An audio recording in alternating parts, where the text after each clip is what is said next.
Then, if you'll stand for the Pledge of Allegiance given to us by Supervisor McClure. Lord, thank you so much for the opportunity to gather together today. We thank you for the leadership that you have placed over the county.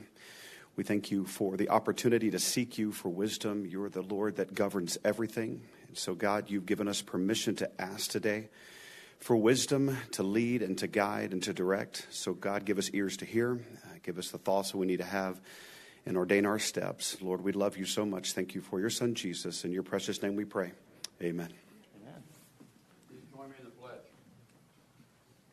I pledge allegiance to the flag of the United States of America and to the republic for which it stands, one nation, under God, indivisible, with liberty and justice for all.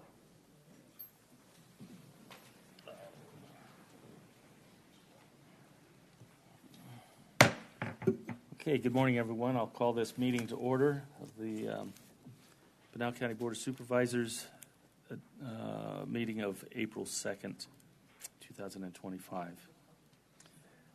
Supervisor Goodman will not be attending today, so either here or telephonically. So the first, please silence your phones if you have them. I'll ask you to do that. First item on the agenda is the county manager's report. Mr. Liu. Good morning, Chairman. April is National County Government Month. The National Association of Counties, as well as our County Supervisors Association, our state association, celebrates this and has created a proclamation for that. It's actually probably in the governor's desk. I don't know that she has signed it yet, but she typically does every year. So in order to celebrate and honor and give awareness of what counties do, we also celebrate this, and I don't know if our clerk has that to put up on the screen or not, but if I could just read it, it will at least express what our function and aims and desires are as county government.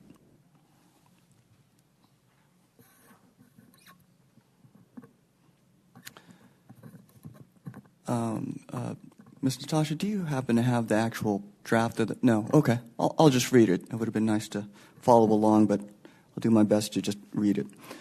Whereas counties provide leadership and serve to serve constituents and celebrate the role of county governments in connecting, inspiring, and leading as intergovernmental partners.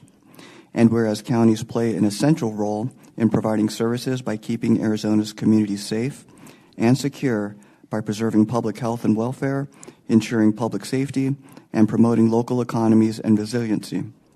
And whereas counties take seriously their leadership role in protecting and enhancing the health, well-being, and safety of citizens in the community in efficient and effective, cost-effective ways. And whereas with a broad range of responsibilities to residents, county governments uphold a mission to improve lives, strengthen communities, and foster civic engagement by highlighting our strength as intergovernmental partners. And whereas there are 15 counties in the state of Arizona responsible for serving the needs of every resident of the state. And whereas Arizona counties reflect the wide diversity of people, culture, and landscape in our state. And whereas in recognition of the leadership, innovation, and valuable service provided by the state's counties. And then the rest is for the governors to sign. So thank you, Chairman. Thank you. Brings us to item number 2 on the agenda, Supervisor District updates. Supervisor Cerny, do you have any updates for your district? I have one, and I really don't know that much about it. It's actually item number U in the consent agenda, and it is the monster race, which looks really super cool. It's like an Ironman race where they're going to start in Superior and run across 3 counties and end up in Santa Cruz County. Wow. So could be interesting and could get a lot of coverage if it's successful, and hopefully everybody stays safe out there because that's a long way. That's a lot of distance. Yeah, so that's item U in consent agenda. Okay. Supervisor McClure, do you have anything? Yeah, thank you. On that note, the Monster 300, yes, it's across the desert race, and they stop every day and then move on. It's segmented. Like the Iditarod, kind of. So, something like that without the snow, yes. Yeah. So, anyway, nothing really to report. Tomorrow I have a town hall in Arizona City from 10 to 11. We'll be showcasing PCSO and Public Works, and public there can get answers to questions they have about the area or complain.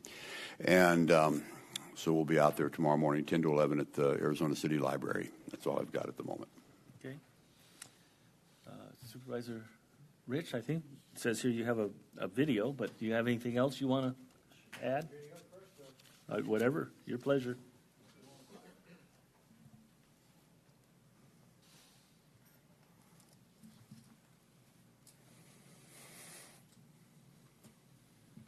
Free.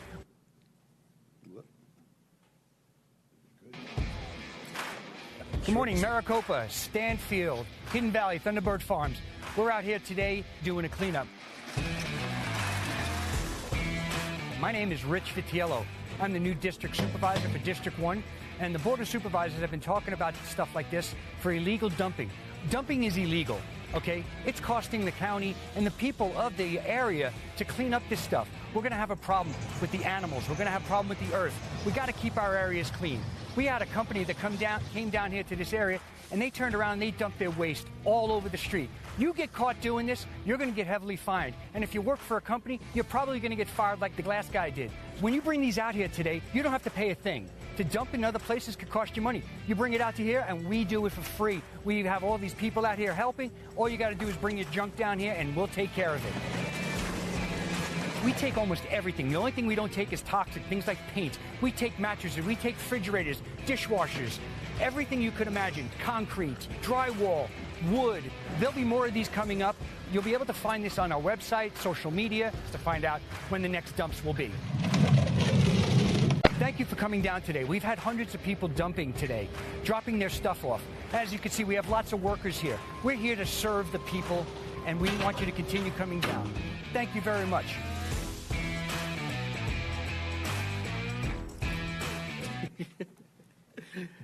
Thank you, Chairman. Just a few other updates.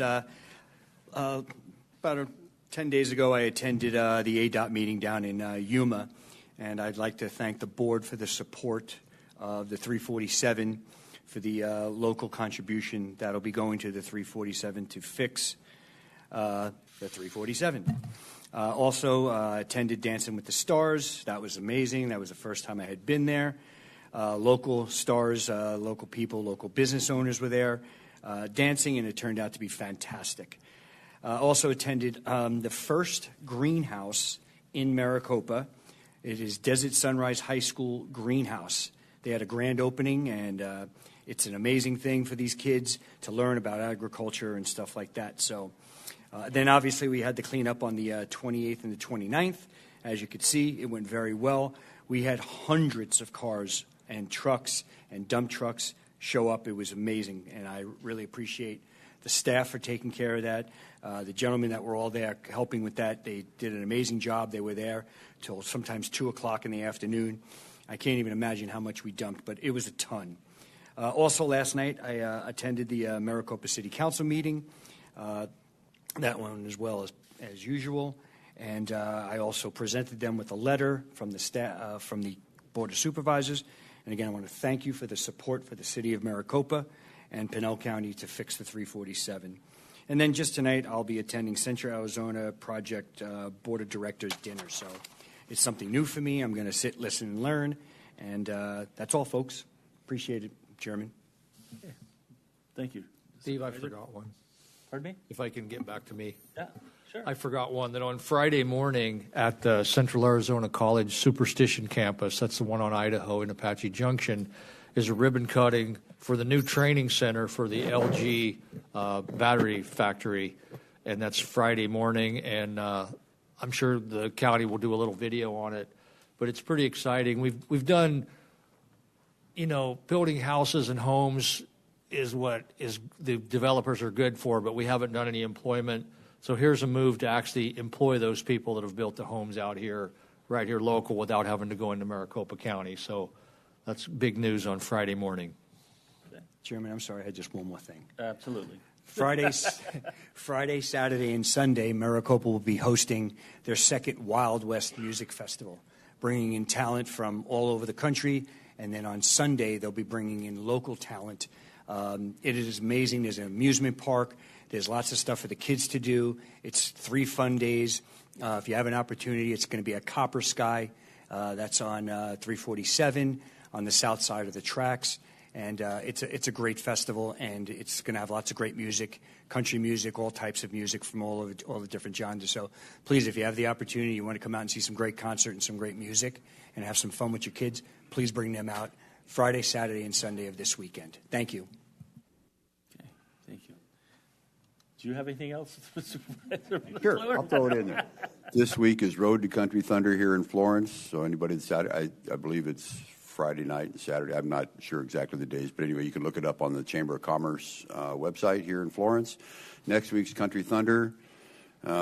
Stay away from town if you're not going there because the roads are packed. But it's always interesting to see what goes on there. So that's it. Okay, thank you.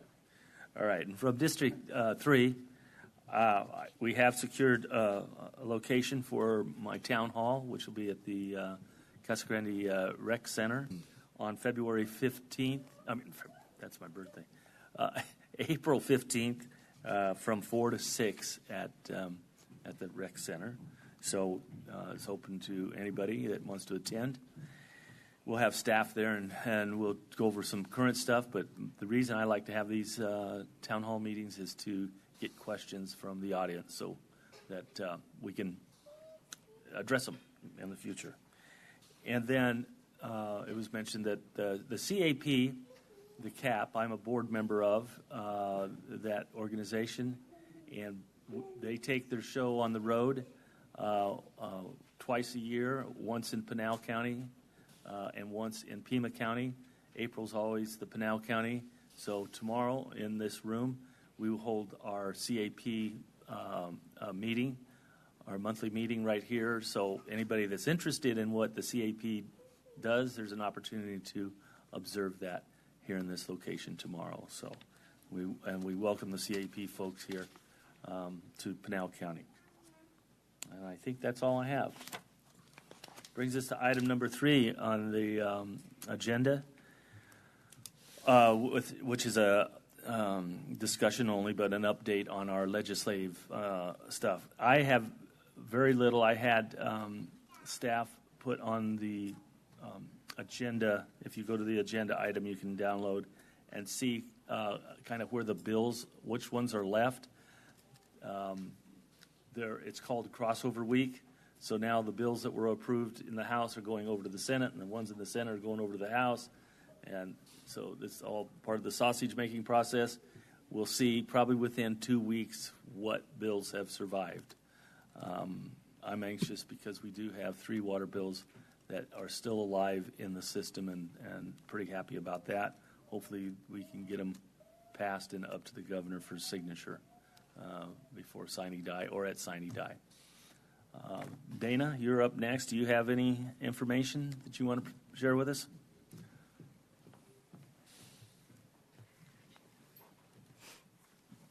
Chairman Miller, members of the board, good morning. Dana Lewis, Pinal County Recorder.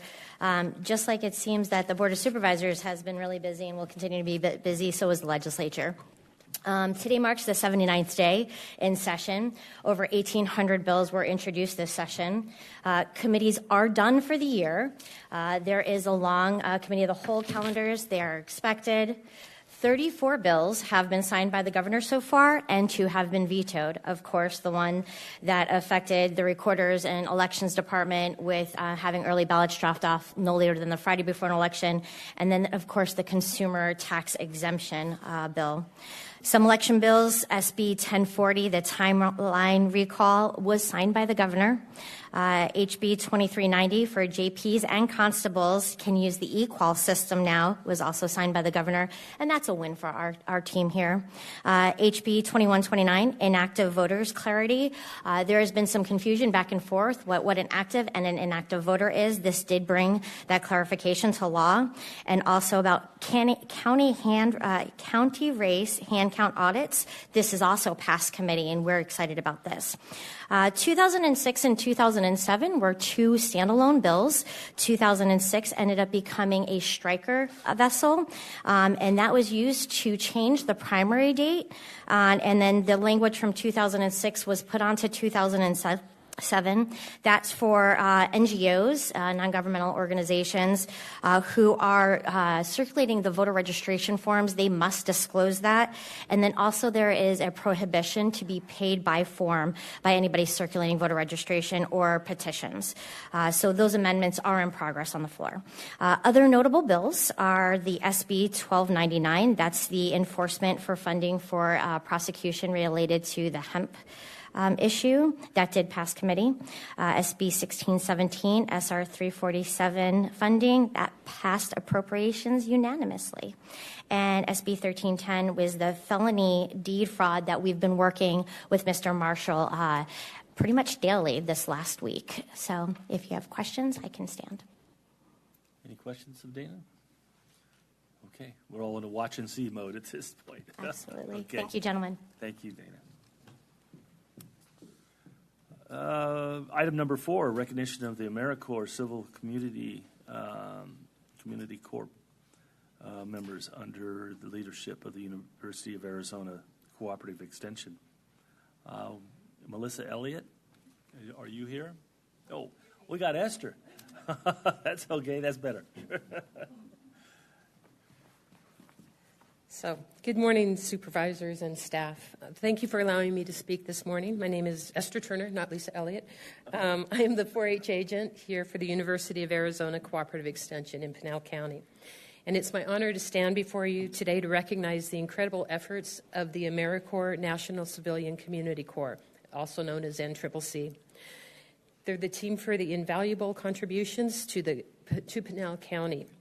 Over the past 3 months, the team of dedicated young individuals have worked tirelessly to support and strengthen our community in a variety of impactful ways. Earth 3 is the name of their team, and they came to Pinal County in January and worked up in Superior for about 6 weeks, doing different tasks, clearing trails and cleaning up trash and whatnot. In February, they came out to the University of Arizona out at the Maricopa Agricultural Center and have been housed out there as well as doing work out there.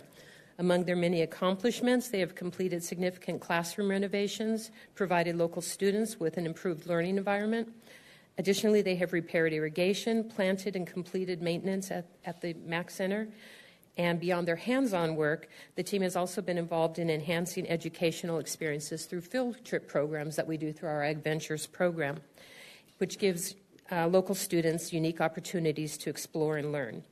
Their collaboration with the Pinal County 4-H Fair this year is invaluable. They help with the setup, they help implement the contest, and really help foster youth development and support agriculture education in our region. Their hard work, dedication, and service have made a lasting positive impact on our community, and we are grateful for their efforts. So I'm asking you to please join us in recognizing and thanking them for their exceptional work and commitment to Pinal County. Thank you. Thank you, Esther.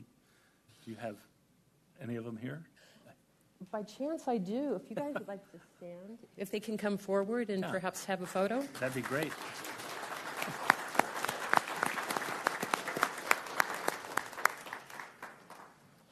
We typically will get a team of 12, and this year we got a team of 6, so they've had to do twice the amount of work. Oh. They do not fail. They are the most hardworking team we've ever had. They're great. So. Well, that's great. I've been affiliated with them in the past, and it's always great to see the young youth come do this kind of thing. So we're going to get a photo of you here. Yeah. One of the amazing things about the NCCC team is they do not come from Arizona. They come from across the nation, coming from other states to Arizona to do community work and work in our with our youth. And so it's pretty incredible.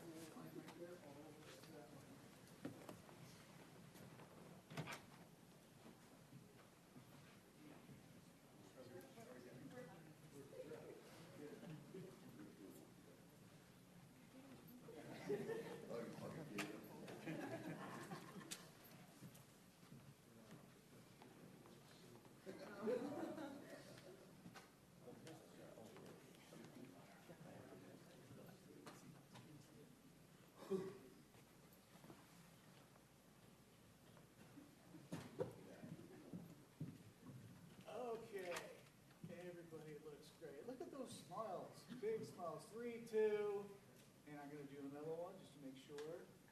And 3, 2. Wait. Let me look at the first one.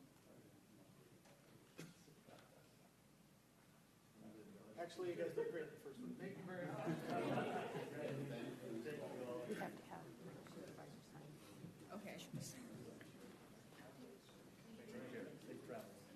Thank you for having us. Absolutely. Thank you, Steph. Appreciate it. Thanks so much.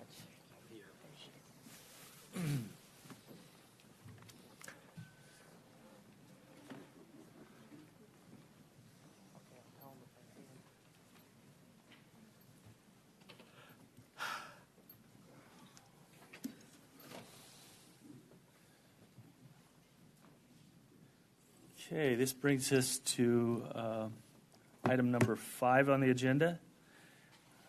I have a proclamation adopting April 21st through April 28th, the International Dark Sky Week. I have James Daniel here as a presenter on my notes.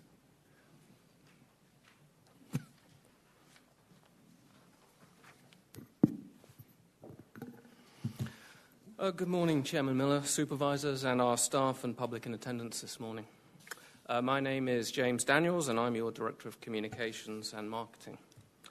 I'm here today to introduce a proclamation for International Dark Sky Week, which is April 21st through the 28th. Hopefully on the screen in a moment we'll see a very nicely branded graphic which shows a number of events taking place to celebrate dark skies, including for the second consecutive year a 30-minute period on Monday, April 21st from 8:30 to 9 p.m., where we ask residents across Pinal County to go lights out and appreciate the night sky and wonders of our universe. The public can visit pinal.gov/dark skies for more information on these and additional events. Now, I'm no dark skies expert, but I have alongside me, and I'll introduce them in a moment, a couple of dark sky advocates who are Pinal County residents. And there's the graphic with some of the events I was referring to. Myself and our communications and marketing department are really here to facilitate this effort. It's important to say that there is a tremendously passionate group of Pinal County residents who work on this Dark Skies initiative, predominantly from the Gold Canyon area in the far north of our county and from the Saddlebrook, Oracle, and San Manuel area in the far south of our county, assisted by both Supervisor Surdy and Supervisor McClure's district administrators. So at this point, I will introduce Sam Miller from Saddlebrook and Mike Wiesner from Oracle, who, as I say, are dark sky advocates and who can answer any questions that you might have. They will also read the proclamation once approved, and I would kindly request that for the proclamation photograph, we invite any other members of the audience who've worked on the initiative to be a part of that photograph too. Thank you.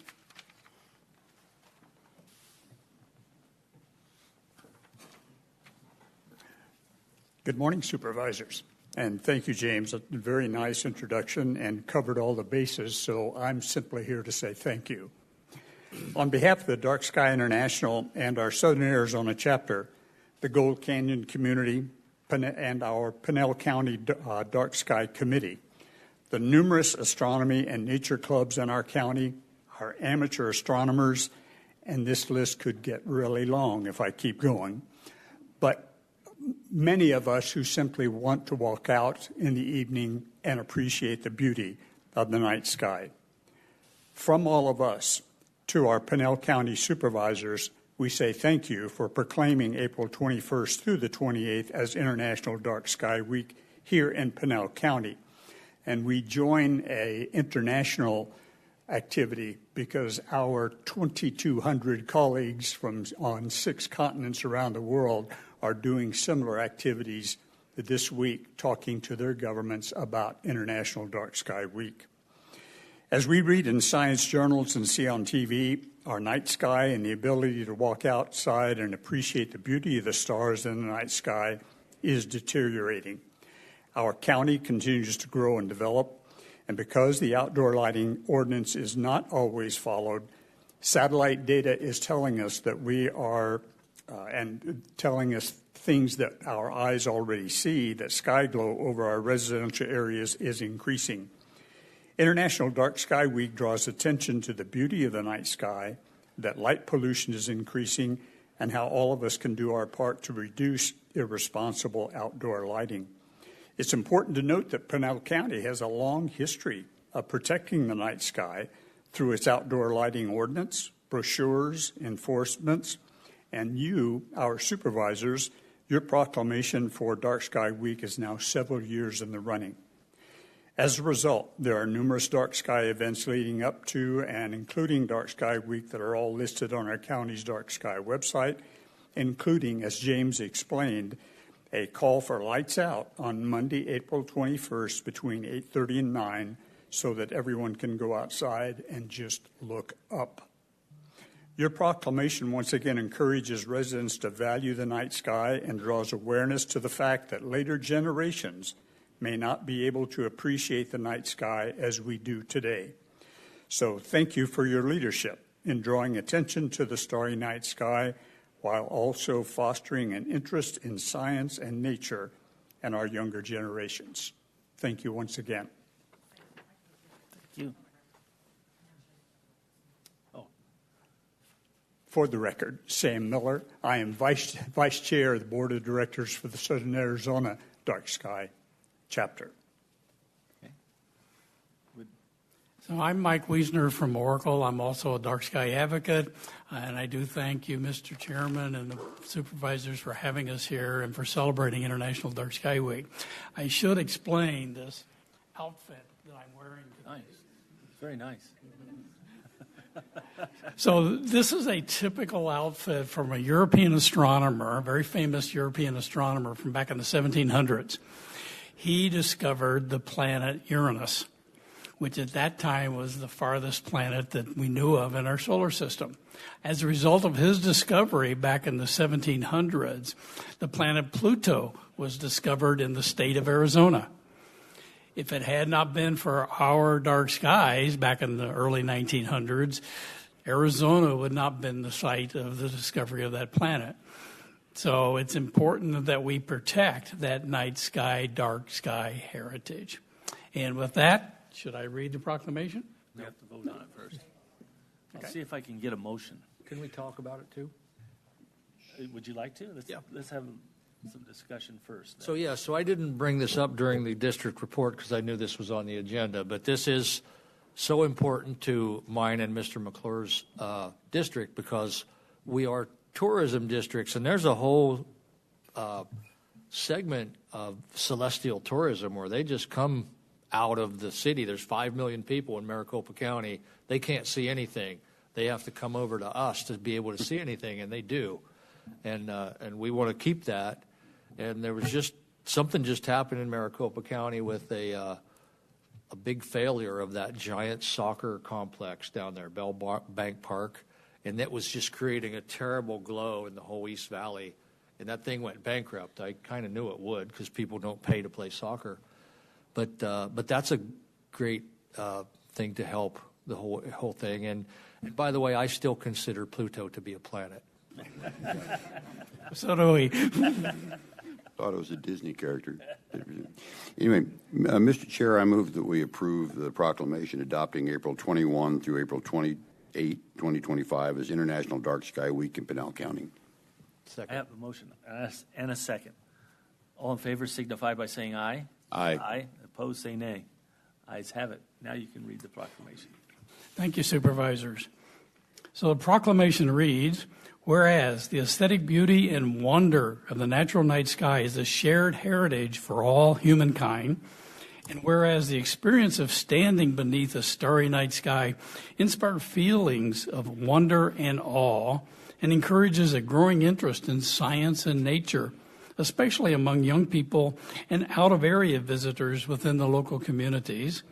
And whereas light pollution has scientifically established economic and environmental consequences, which result in significant impacts on the ecology and human health of all communities. And whereas 80% of the world's population, including many people in Pinal County, live under a dome of light pollution, excessive artificial lighting at night that disrupts natural darkness, and may never experience the visual wonder or ecological and health benefits of living under a dark sky. And whereas light pollution represents a waste of natural resources amounting to roughly $3 billion per year of personal, business, and tax dollars in wasted energy costs in the United States and contributes to diminished energy security.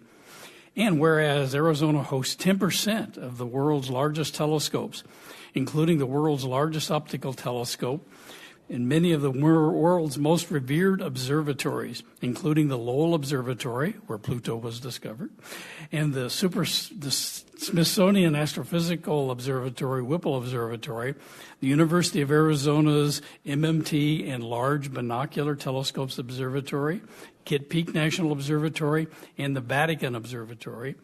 And whereas optical astronomy, which is both hindered and endangered by unfettered light pollution, represents a statewide capital investment of more than $1.3 billion and an annual economic return of over $250 million, including an indirect attachment to more than 150,000 jobs through the aerospace and defense sector. And whereas Arizona is home to dozens of nocturnal wildlife species, including the black-footed ferret, one of the most endangered mammals on the North American continent. And these species rely on undisturbed night environments to hunt, mate, and thrive. And whereas Dark Sky International, headquartered in Tucson, Arizona, is the globally recognized authority on light pollution and uses International Dark Sky Week to raise awareness of light pollution, provide free education, resources, and solutions to the public to encourage the protection of and enjoyment of dark skies and responsible outdoor lighting. Now, therefore, the Pinal County Board of Supervisors do hereby proclaim April 21 through 28, 2025, as International Dark Sky Week. We ask each resident of Pinal County to join not only in observing and pondering upon this important week, but also in raising awareness and support for protecting our precious dark skies resources. Proclaimed this second day of April, 2025. Thank you again, Supervisors. Thank you.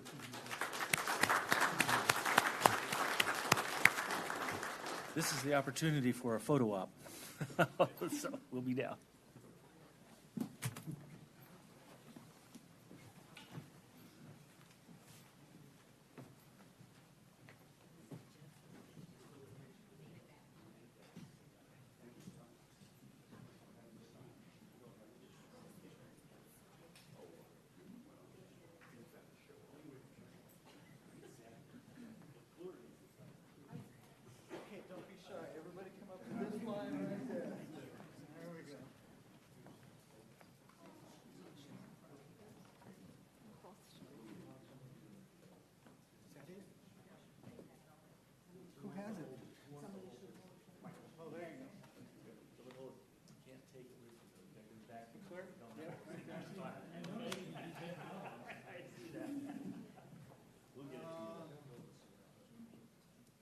Everybody?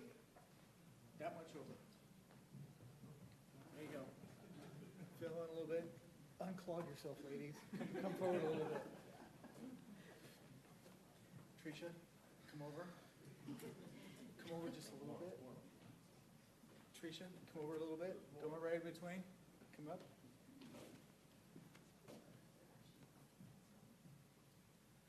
Okay. And stand by. Wires. And we'll clear over just a little. There you go. Everybody center up. There we go. That'll work.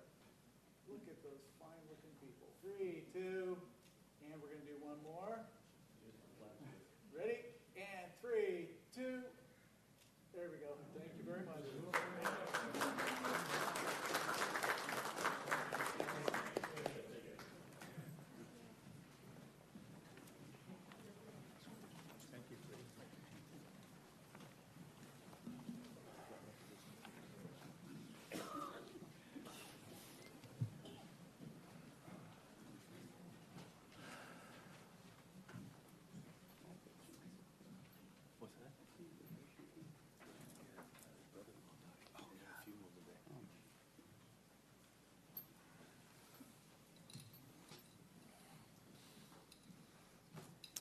everyone. Thank you.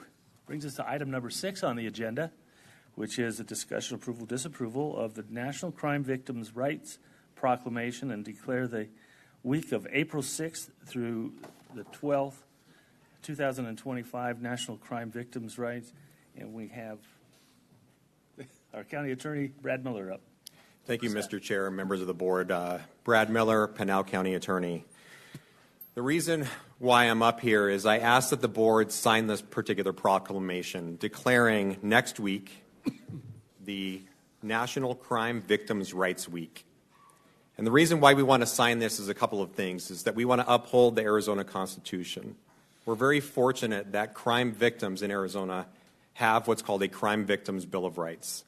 And we at the Pinal County Attorney's Office want to support and defend those particular rights with a strict interpretation.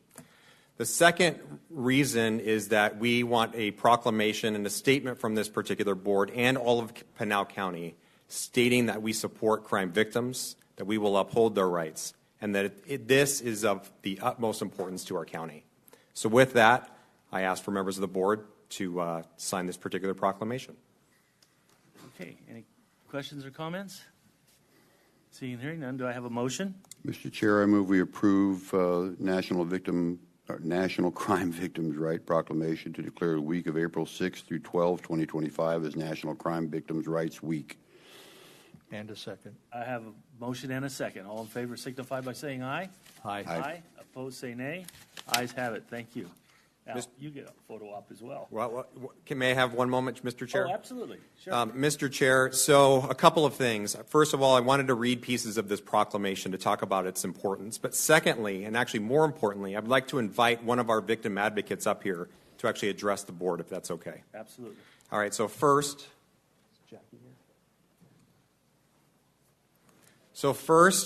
I want to just read pieces of this proclamation to talk about its importance. Whereas in last year, 2024, the Pinal County Attorney's Office served over 4,065 victims and provided over 70,593 individual services. Whereas being a crime victim and navigating the criminal justice system can be frightening and a confusing experience. Whereas progress in improving the treatment of crime victims has been made through efforts of thousands of victims and survivors who have turned their own experiences, I want to highlight that, their own experiences into a force for positive change, ensuring that others can receive justice, meaningful assistance, and compassionate treatment before the law. Now, therefore, be it resolved that the Pinal County Board of Supervisors does hereby proclaim the week of April 6th through 12th, 2025 as Crime Victims' Rights Week, and to reaffirm the county's commitment to creating a victim service and a criminal justice response that assists all victims of crime during the Crime Victims' Rights Week and throughout the year, and to express our sincere gratitude and appreciation for those community members, victim services providers, and criminal justice professionals who are committed to improving our response to all victims of crime so that they may find relevant assistance, support, justice, and peace. And with that, Mr. Chair, I'd like to introduce Jackie Lopez. Thank you very much. Please. Good morning, Chairman and Board. Thank you for allowing me to speak today. My name is Jacqueline Lopez, and it's an honor to address you regarding National Crime Victims' Rights Week. Just a little bit about myself. I'm a senior victims advocate, and I've been with Pinal County since 2001. During this time, the number of victims have only increased year after year. National Crime Victims' Rights Week acknowledges victims of crime, what they encounter and endure while going through the criminal justice system. Being a victim can be scary, intimidating, and downright frustrating process, from the moment the crime occurs to law enforcement involvement and having to navigate the criminal justice system through the courts. The Pinal County Attorney's Office has 13 advocates and 6 support staff. Advocates assist victims by giving referrals, assisting victims in getting orders of protection or injunctions against harassment, explaining their rights as a victim, assisting them with their victim impact statements and their requests for restitution, setting up and attending meetings with the prosecutors, attending court, and lastly, be there to support the victims and victim representatives throughout the whole process. I believe what has made me a great victim advocate is that I can relate to what victims go through, as I am a survivor of domestic violence. It was a very scary time for me when I was 19 years old, and Crime Victims' Rights movement had only just begun in the early 1990s. I was in a domestic violence relationship, but the term domestic violence or domestic abuse was not a term used at that time. My boyfriend was very jealous and kept very close tabs on me. If I wasn't where I was supposed to be, or by the phone when he called, there were consequences. One time when I didn't answer the phone, there weren't cell phones at that time, he drove over 5 hours to get to where I was to make sure I knew that he was always watching and had all the power. He constantly threatened and belittled me, and he also sexually assaulted me more times than I can count. He told me that if I ever left him, he would kill me. When my family tried to intervene and get me away from him, I ended up moving out of state and with him where I was even more isolated. I had no friends, and I only went where he took me and had no way of accessing any sort of money. I just couldn't see what he was doing to me was wrong and not healthy. I thought he loved me, but it wasn't love, it was control. No one should have to live in fear. One day, I came to the realization that I just couldn't do this anymore, and I reached out to my family for help. Luckily, I was able to get out of the situation safely. Not everyone has that support or the chance to escape his or her situation. I became a victim advocate so I could help victims through what is possibly the worst time in their lives and assist them through this difficult time.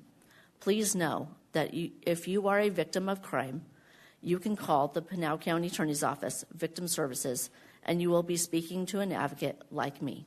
Thank you for your time. Thank you. Mr. Chair? Yes. I also wanted to recognize most of the victim advocate staff is actually here present. May they get a picture with you? Absolutely. Thank you. Happy to include that.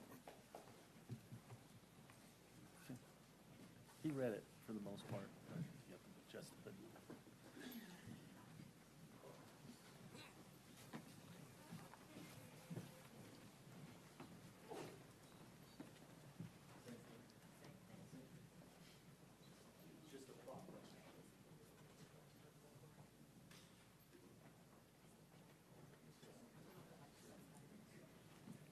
Here, I've been given instructions.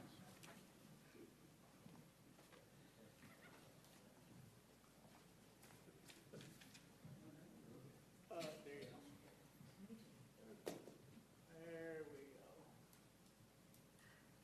Nice. And 3, 2. And we're going to do it again. 3, 2, 1.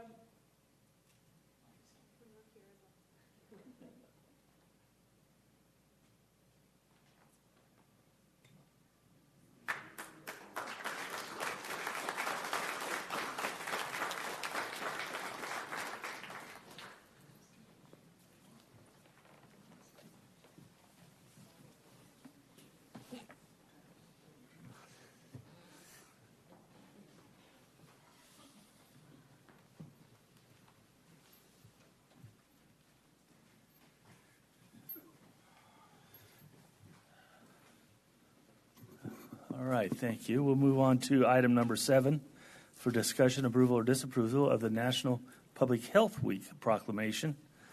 This week of April 7th through the 13th is National Public Health Week, and we have 2 folks up here to help present. Good morning, Mr. Chairman, Vice Chairman, members of the board. I'm Marissa Mendoza, your Public Health Director. Today we are asking you to recognize April 7th through the 12th as National Public Health Week. Pinal County Public Health is composed of 10 different divisions which provide a variety of services, including immunizations, emergency preparedness and response, nutrition education, restaurant inspections, infectious disease investigations, school health education, and support for victims of assault. The public health team is a group of highly dedicated employees who embody our mission to promote, protect, and improve the health and wellness of Pinal County residents. They work hard every day, and National Public Health Week allows us to recognize their outstanding contributions to the health of our communities. So if there are any questions, I'm happy to answer them. Otherwise, I'd like to introduce one of our most experienced public health staff to read the proclamation. Okay, well, first we'll need a motion and a second. If there's no questions, can I get a motion? Mr. Chair, I move that we approve the National Public Health Week proclamation proclaiming week of April 7th through 13th, 2025 as National Public Health Week. Do I have a motion and a second? All in favor signify by saying aye. Aye. Aye. Opposed say nay. Ayes have it. Would you please read the proclamation to us? Thank you. The Pinal County Board of Supervisors proclamation National Public Health Week, April 7th through 13th, 2025. Whereas the week of April 7th is National Public Health Week, highlighting the importance of making a difference in our home, community, and state. And whereas this is the 30th anniversary of celebrating National Public Health Week, and in the past 30 years, significant strides have been made in public health, including the following successes. 1.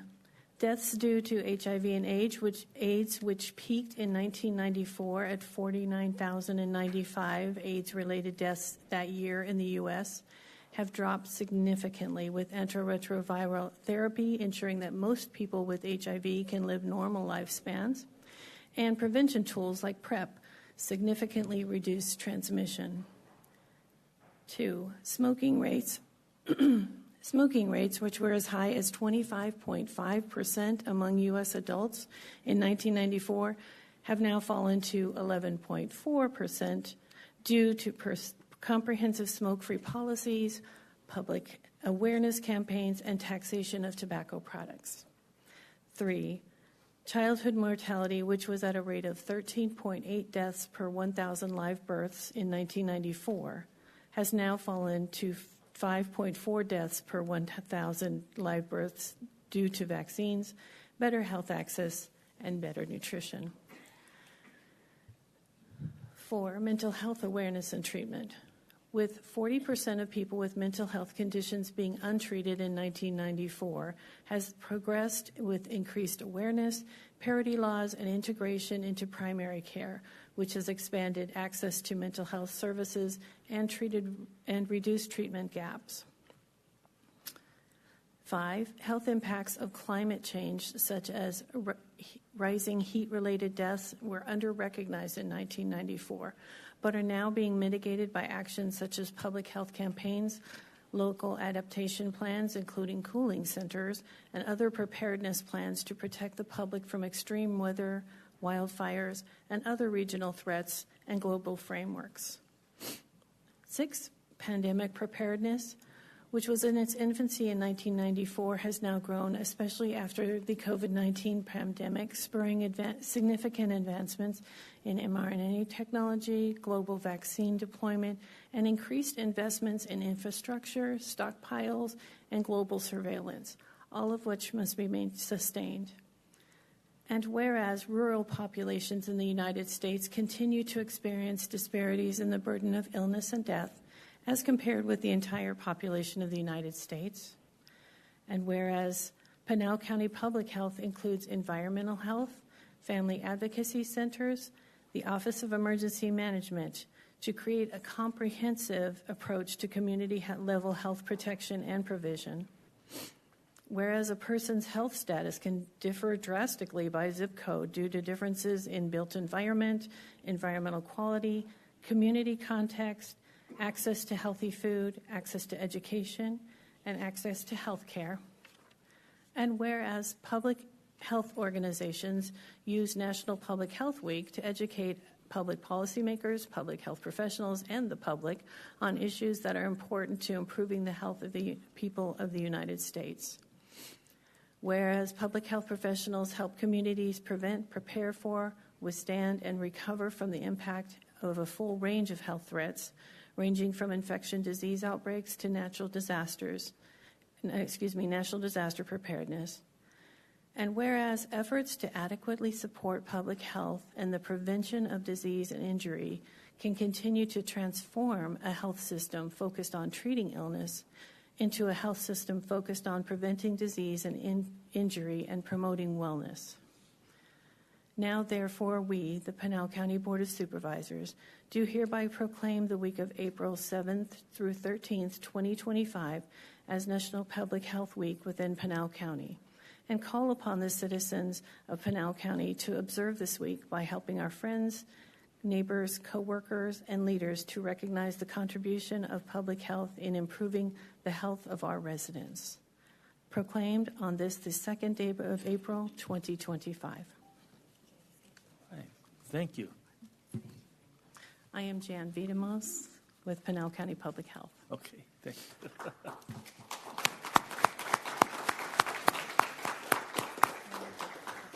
Okay, another photo op. Yeah, I'm busy today.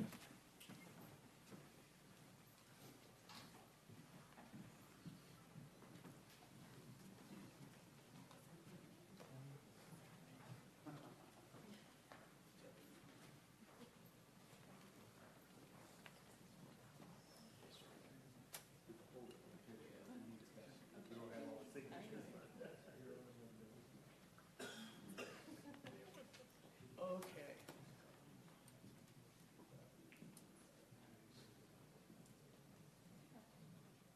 There we go. You guys follow instructions really well. 3, 2, and we're going to do it again. Look in here. 3, 2, 1. Give it a second. And 3, 2, 1. There we go. Thank you.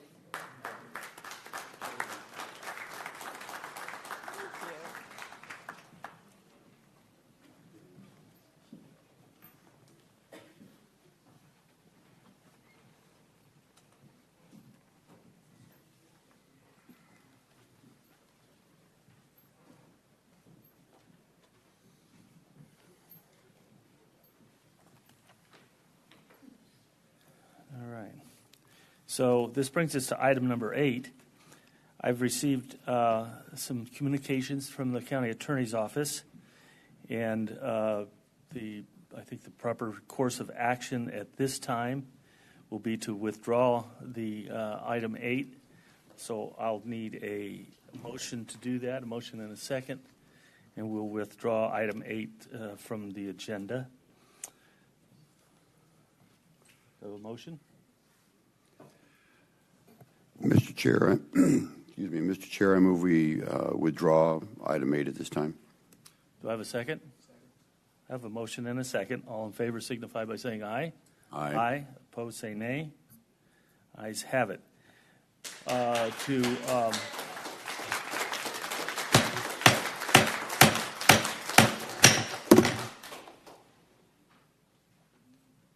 is improper action in this proceeding. There will be an agenda.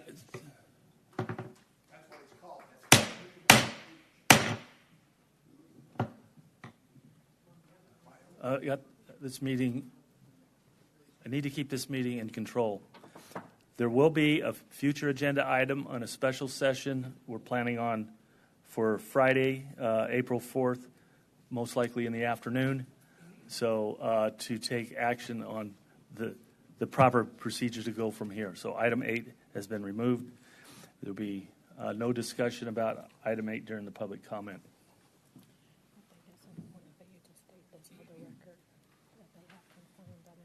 Okay. So the clerks just pointed out that this is based on communication from the county attorney's office. They confirmed that there's a conflict on an employment matter. So anyway, we appreciate the county attorney's office communicating with us. We'll take it from here. Again, like I said, there'll be another agenda item on another day. Okay, brings us to item number 9, division, or the purchasing division report. Randy's up. Good morning, Chairman Miller, Vice Chairman McClure, members of the board. My name is Randy Stinson, Deputy Director with the Office of Budget and Finance, and I'm here to deliver your purchasing report for April 2nd, 2025. In this report, the board is requested to approve 5 contract amendments to exercise optional extension periods for number 1, RFP 193425. This is for credit and debit card processing. Item number 2, RFP 220126, Title 1B WIOA WIOA Youth Program Provider. Item number 3, RFP 220431 for electronic health records. Item number 4, IFB 225627 on-site aggregate crushing services. And number 5, IFB 232528 roadway pavement markings. There is also one purchase order change order that requires your approval. The report contains one purchase order between $100,000 and $250,000 that we have utilized a cooperative contract. And lastly, we are seeking approval of 2 cooperative purchase contract requisitions for over $250,000. Do you have any questions? Any questions on the purchasing division report? Hearing and seeing none, the board's pleasure. Can you close the doors back there so we can?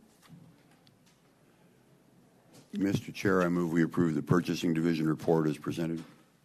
I have a motion. Do I have a second? Second. I have a motion and a second. All in favor signify by saying aye. Aye. Aye. Opposed, say nay. Ayes have it. Thank you, Randy. I think this brings us to item number 10, consent agenda. All items indicated by an asterisk will be held as a single vote as part of the consent agenda unless a board member, county manager, or a member of the public objects at the time the agenda item is called. I do have 2 items pulled. One, and they're the same item by the public, I believe. Robin Davis and then Supervisor Violito. Like that? That's not bad, huh? K and L. K and L. Okay. So, any others from the board? Staff?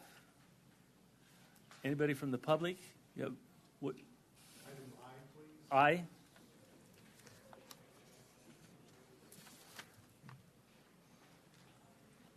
I? Okay.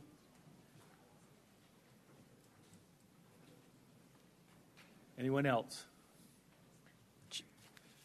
Seeing and hearing none, do I have a motion? Chairman, if I may.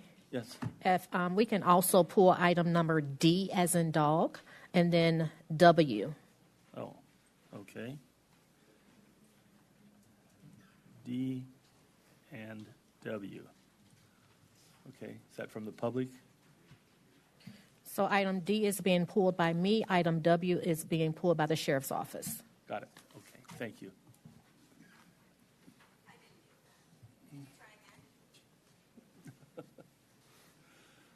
All right. You good? Can somebody give me a motion on all that? No. Chairman, I'd like to approve the consent agenda, pulling D, I, K, L, and W as read. Okay. Do I have a second? Second. I have a motion and a second. All in favor signify by saying aye. Aye. Aye. Opposed say nay. Ayes have it. And we'll try and go in order here. D.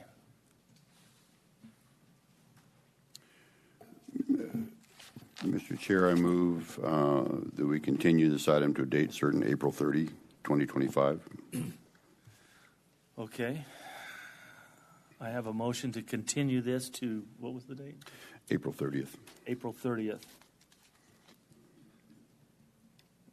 Any discussion? Seeing none, do I have a second to that motion? Second. I have a motion and a second. All in favor signify by saying aye. Aye. Aye. Opposed say nay. Ayes have it. And D has been continued. K and L. Who are the presenters on that?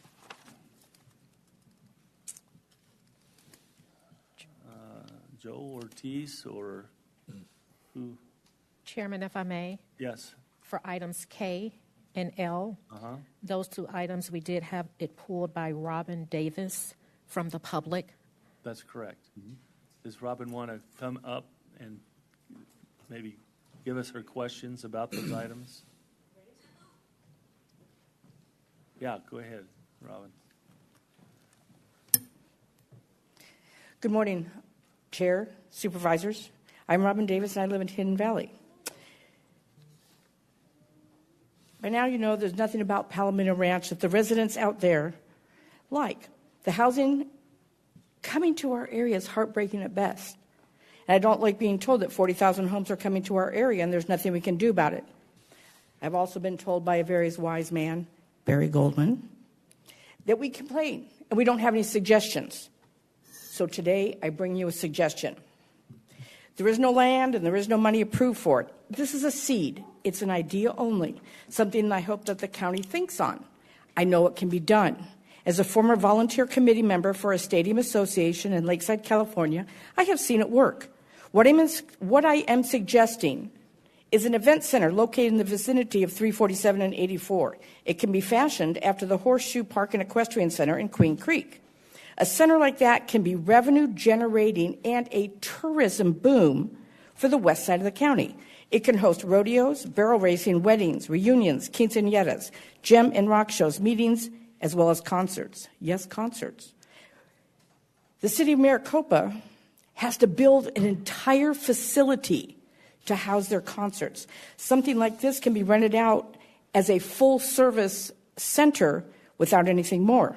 It would have covered arenas as well as several outdoor arenas, covered arena as well as several outdoor arenas, a full-size commercial kitchen with a meeting hall, and multiple permanent bathrooms. There could be a full-time live-in on-site ranger for security, a PCSO substation with a helipad for search and rescue there out on the west side of the county. I've kind of made that suggestion to our new sheriff, and he kind of thought pretty good of it.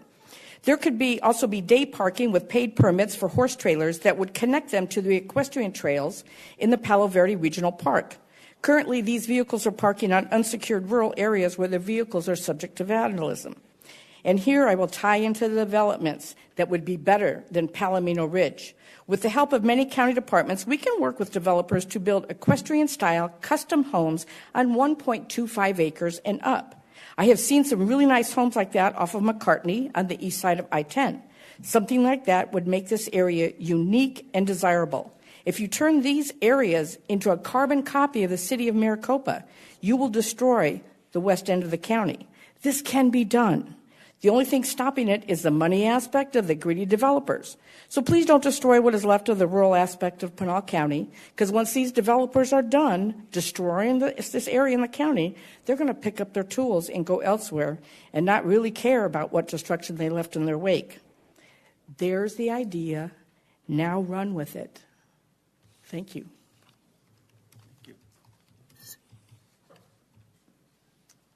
Okay, do we have someone from staff that wants to?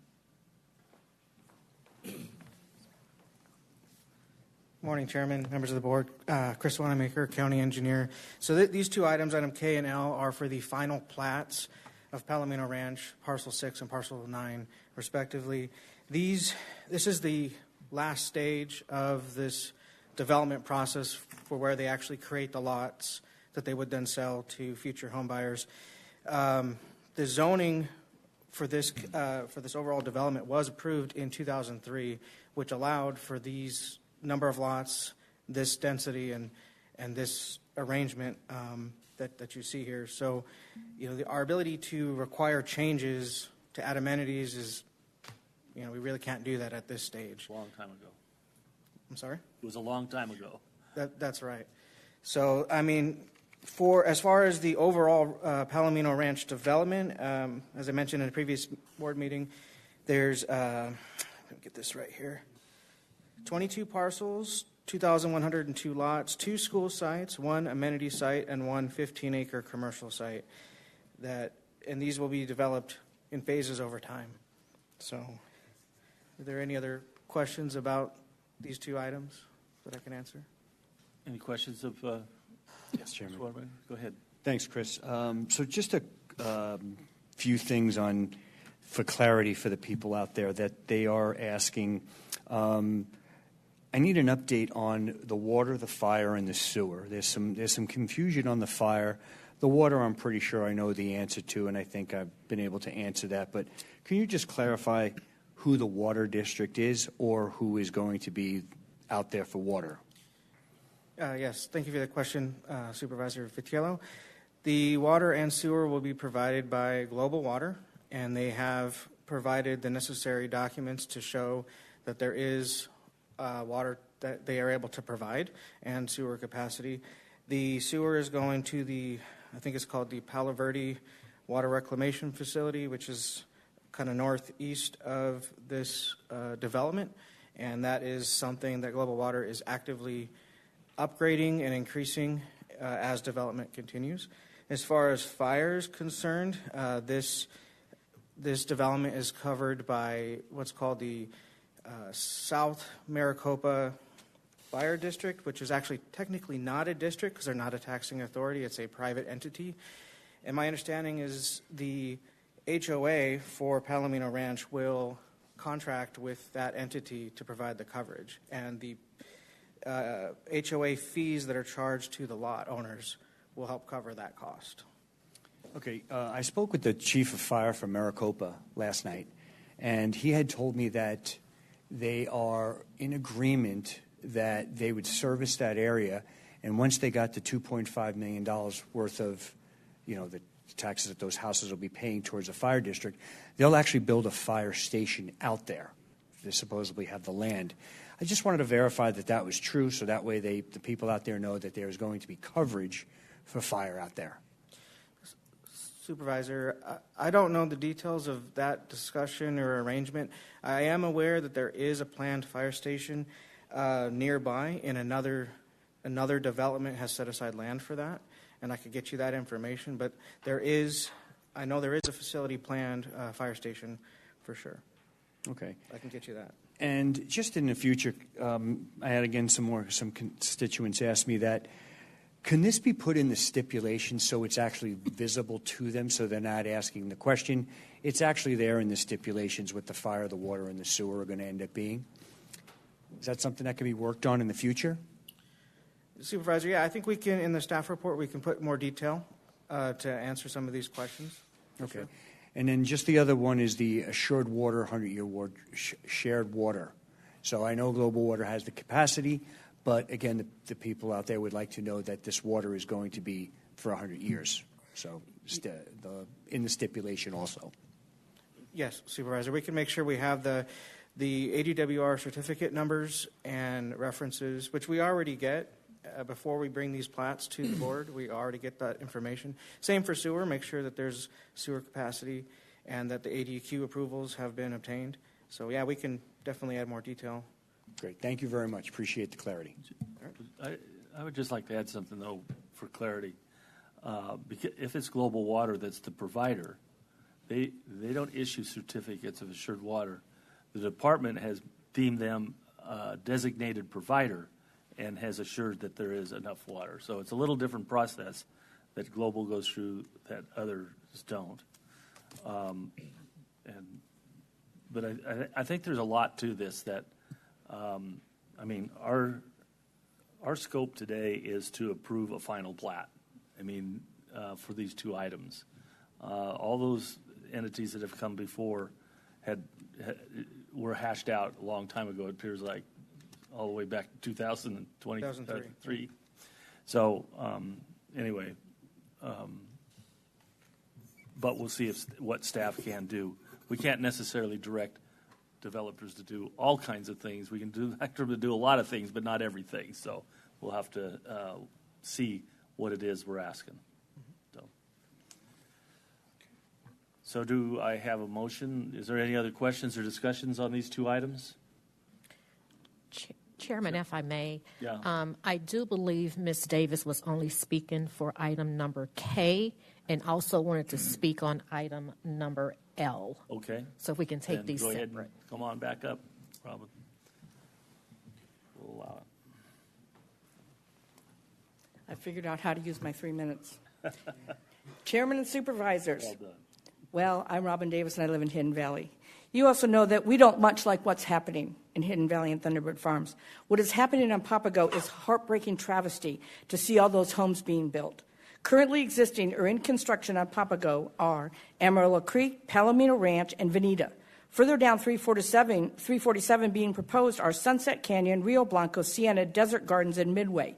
Zombie developments, most likely waiting to see if they can skirt around the system and get rezoned for more homes per acre, are Pecan Wood, Zeatland 160, Terrazzo, Diequities, Vineyard, LD 160, and Zeatland east of Terrazzo. See that common denominator in the name there? Can you see it? And when were the residents that already live there consulted on all this?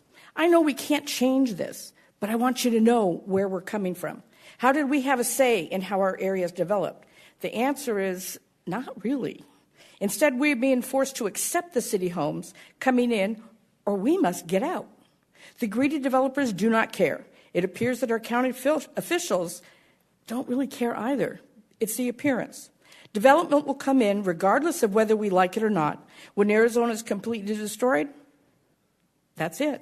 The question is, what will we do about it? When will the county say enough is enough? When will our county and state representatives figure out that the existing people who live on the land out there are being pushed out in favor of out-of-staters coming in here and taking over? I'm sorry, but Arizona is full and being destroyed in the name of the almighty dollar and development. I see it, don't you? So you can see why we don't like Palomino Ranch or any development pushing us out. Everyone who lives out there gets hounded by developers monthly, daily, weekly, phone, text, snail mail, offering lowball offers to buy our land and homes. They scoop up land to connect the dots in hopes of one day having enough land to build high-density homes in our backyard. We see what is happening. We are hoping that our elected Board of Supervisors and county employees and planning and zoning will support us and possibly come to our rescue as we beg and plead for mercy to not have more homes per acre than we have on 100 acres out there. But no, it rarely happens. Developers are allowed to rezone at will, and that's not okay. But you say they are working within the law and allowed to do what any landowner will do. What are you afraid of to stop this? It's really out of control. I'm asking you to look to the future. Consider a more planned equestrian community out there that blends with the neighborhood. Don't kick us out in the name of progress and development, because it is neither one of those. Thank you.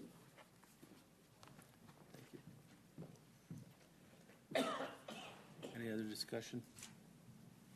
Okay, we motion on K. Chairman, I'd like a motion to approve K as written. Should I leave them individual? Yeah.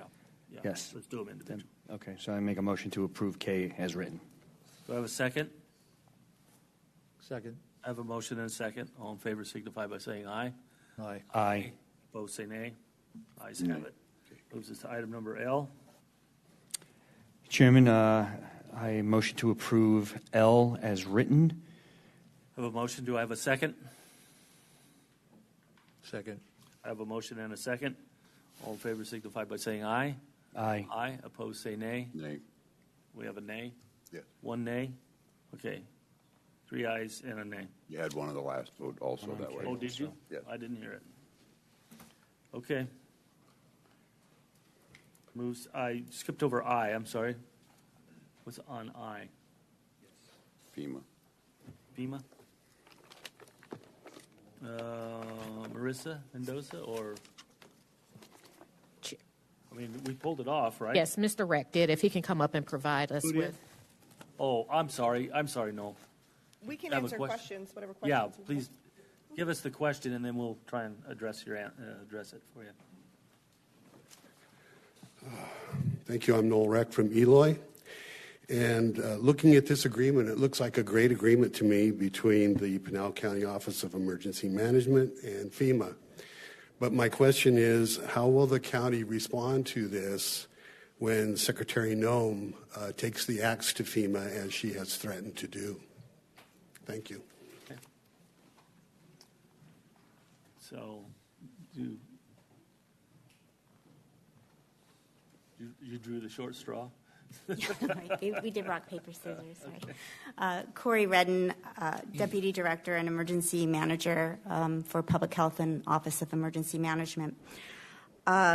Currently, while IPAWS, which stands for the Integrated Public Alert and Warning System, is housed in FEMA, we still have contingencies to do those alerts regardless what happens with FEMA. We would get notification and it would move, that platform would move to either, if it's the state, then the state, we have the system in place to do this type of wireless emergency alert. Okay. So we still have capabilities. We still have capabilities, correct. Thank you. Okay. Any other questions for Corey? Hearing none, board's pleasure. Mr. Chair, I move we approve item I as presented. I have a motion. Do I have a second? Second. I have a motion and a second. All in favor signify by saying aye. Aye. Aye. Opposed, say nay. Ayes have it. I believe that takes us to item W. And that's taken off by the sheriff's office? Is that what you told me, Natasha? Is anybody here from the sheriff's office? Yes? I don't believe that anyone is here, Chairman. They did send an email requesting that the item be withdrawn. Oh, okay. All right. So, Mr. Chair, I would move that we withdraw item W as requested. Okay. I have a motion. Do I have a second? Second. I have a motion and a second. All in favor signify by saying aye. Aye. Aye. Opposed, nay. Say nay. Ayes have it. So W was withdrawn. Okay.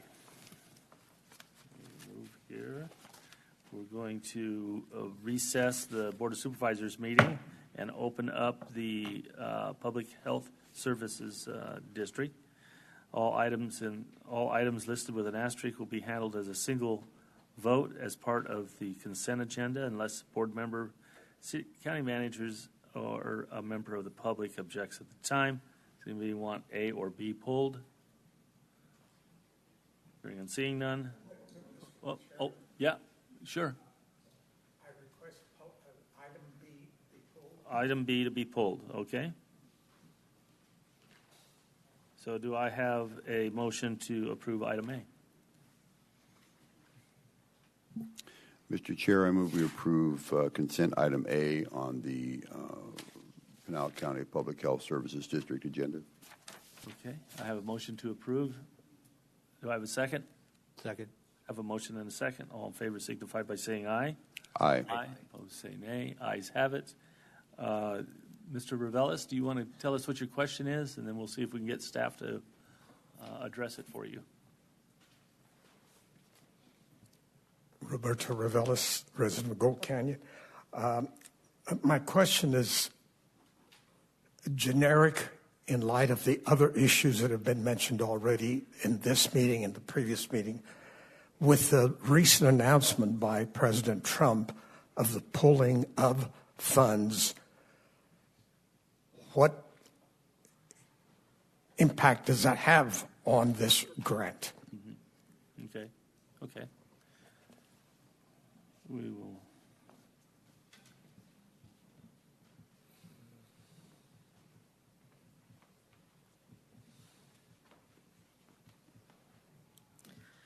Chair Miller and members of the board, I can respond to that question.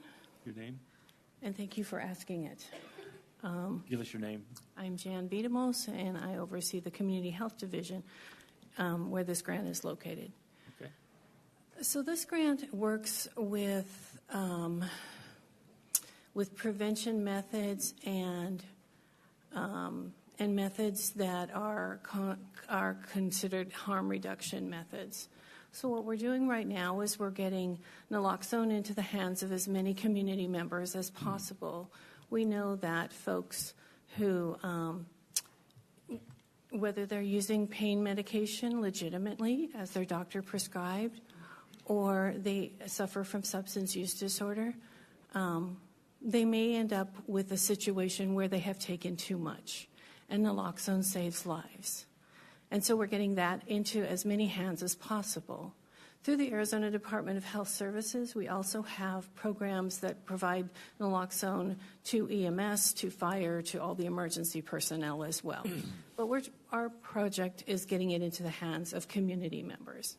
In addition, we're working with the chief of police within Pinal County to make sure that their leave-behind programs are up to date and ready to go forwards.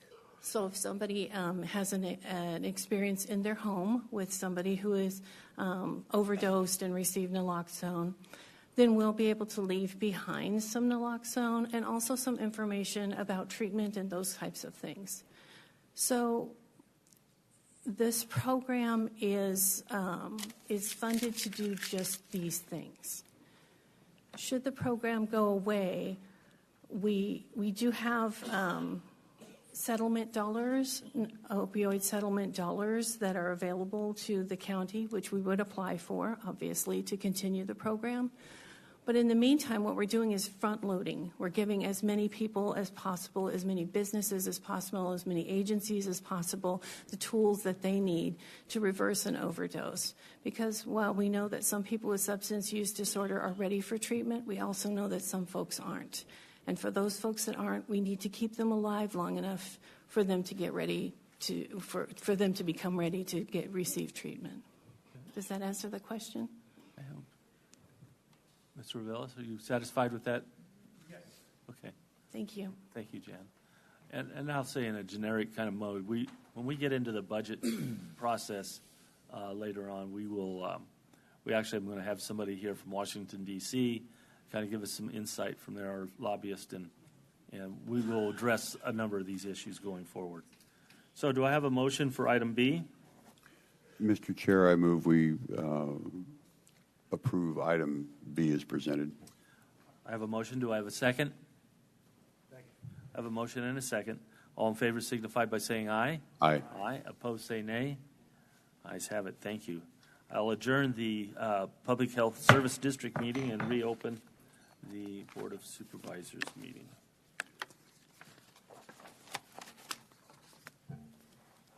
Brings us to item 12, call to the public.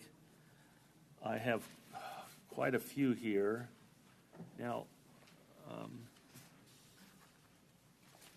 don't know. I think I have some more coming. I'm tempted to shorten these to 2 minutes if it's. How many total do we have, do you think?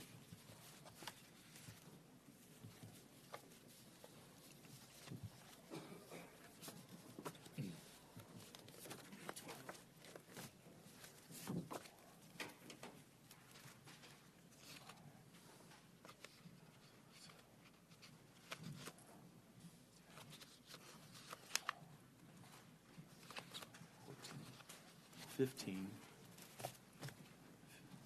and 12. It's 27, almost 30. If 3 minutes on each one of those would be an hour and a half. And I noticed a lot of them are on item 8. Understand that we will not respond to anything on item 8. That'll be heard in a. We'll have a future agenda item on that later. For clarity, I apologize. Are we allowed to speak on item 8 even if you don't respond? That's the question. Yeah, but we won't respond to it. And is there clarity on a future date at which? I already announced that. Yeah, it's scheduled for Friday, the 4th. We're thinking at 2 o'clock in the afternoon, but we will, and it is just simply to give the county supervisor, the county manager direction. It'll just be in one agenda item, and won't be any call to the public in that meeting either. So your preference is to hold those comments until Friday? No, because there will be no public comment on Friday. So people can speak on item 8? You can. Thank you. Okay, I really don't like this exchange without. Sorry. So I hope everybody brought a lunch. First up, this is call to the public. So I can speak now?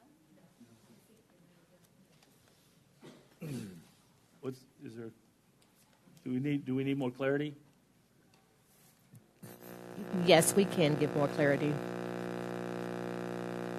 Call to the public. If you speak on item 8, we will not respond. We're not responding on call to the public on anything.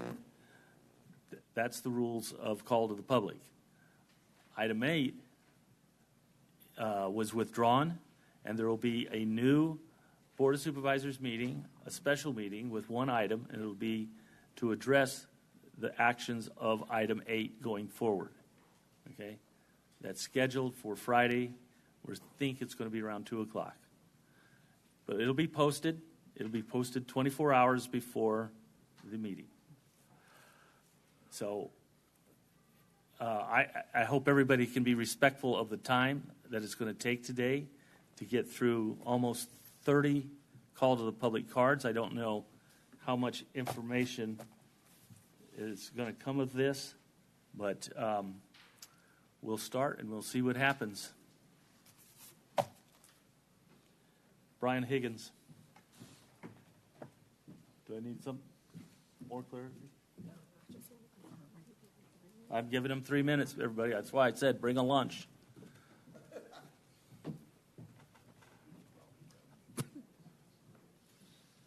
Okay. No Mr. Higgins? Okay. B, you're up. B, Padesky.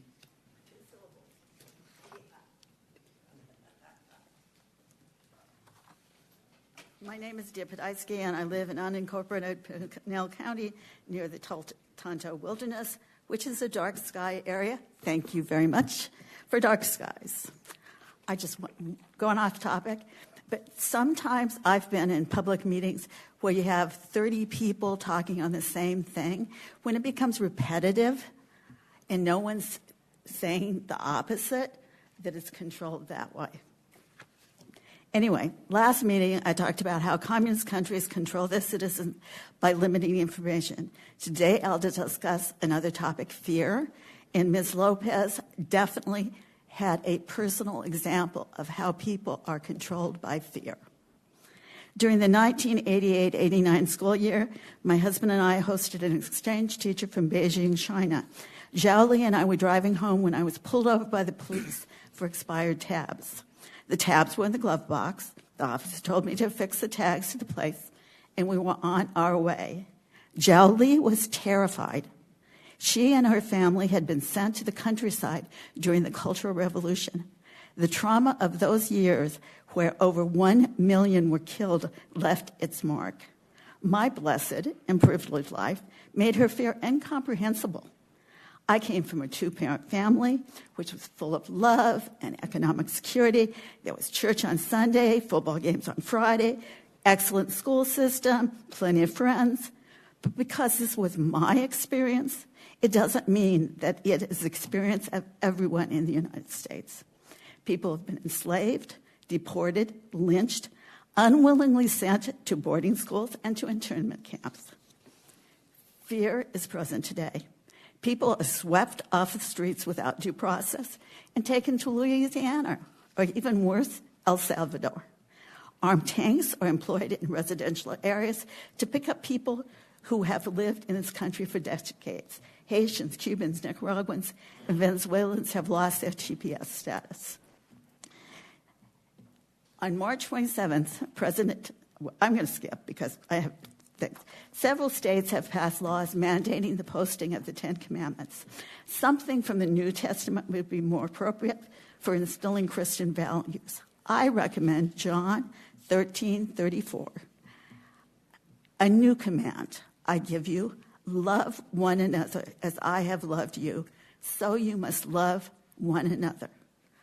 I suggest we work for love and not fear. Thank you. Thank you. Mr. Reck, I don't see a card for you. Did you fill a card out? Do you want to speak to public? I'll follow everyone else. That's okay. Okay, I'll just give you opportunity. Okay, D. Barry McCain.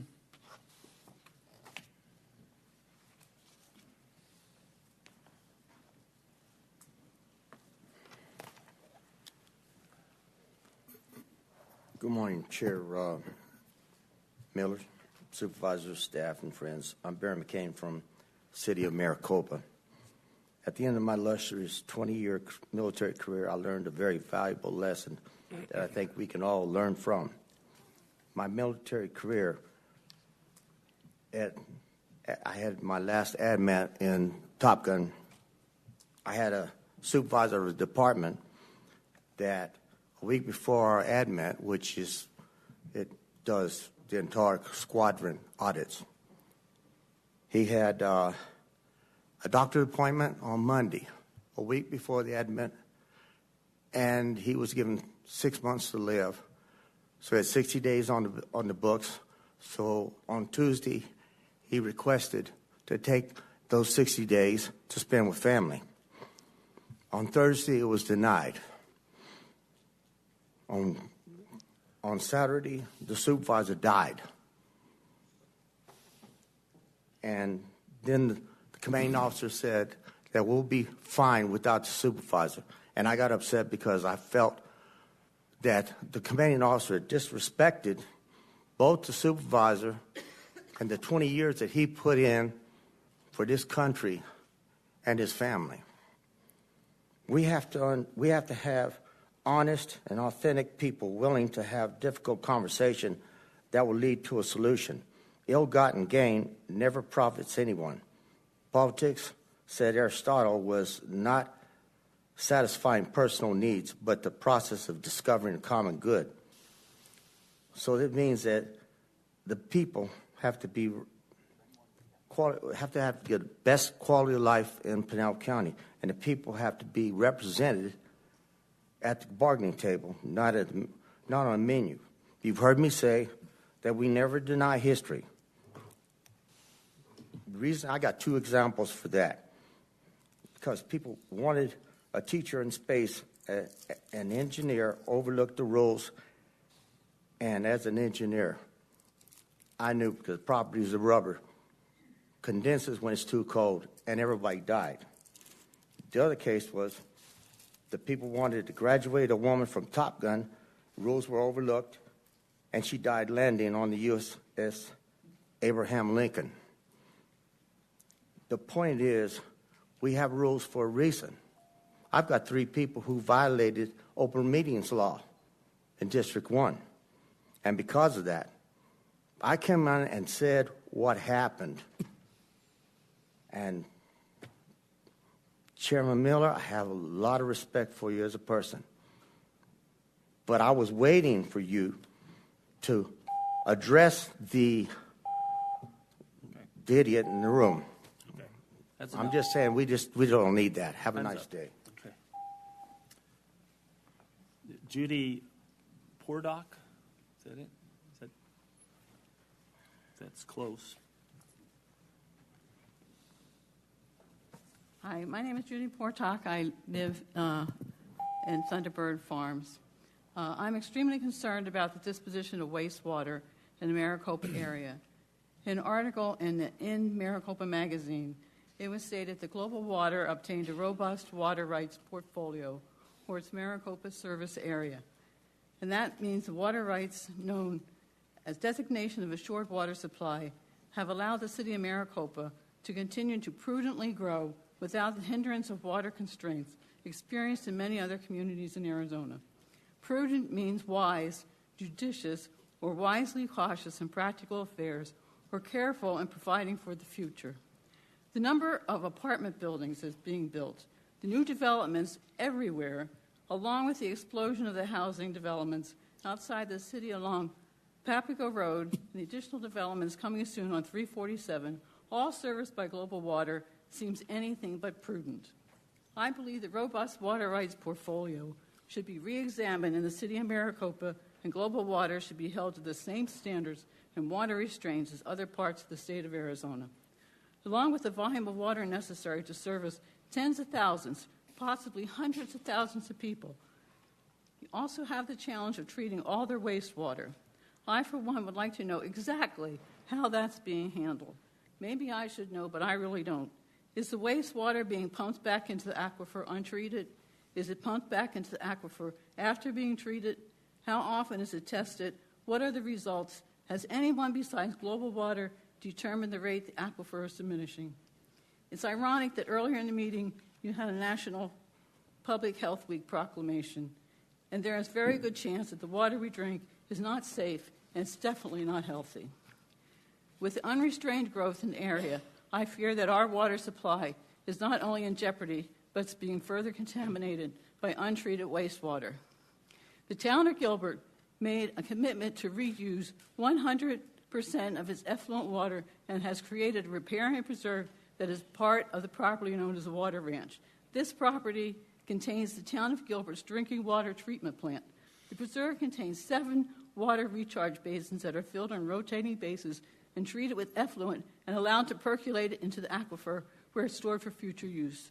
The preserve serves an educational, recreational space for the town of Gilbert, a water reclamation facility, habitat for wildlife. This solution seems to be an excellent example of what is possible. I know I won't get answers today. I hope you take this very seriously. I don't expect the building to stop. I'm sure it was all approved years ago. But I hope that in the future, when they want to build more developments, that you just don't approve it. Really think, is it in the best interest of the county to continue this unrestrained growth? Bigger is not always better. And finally, we must ask, is Global Water being prudent, or are they just being profitable? Thank you. Robin Davis.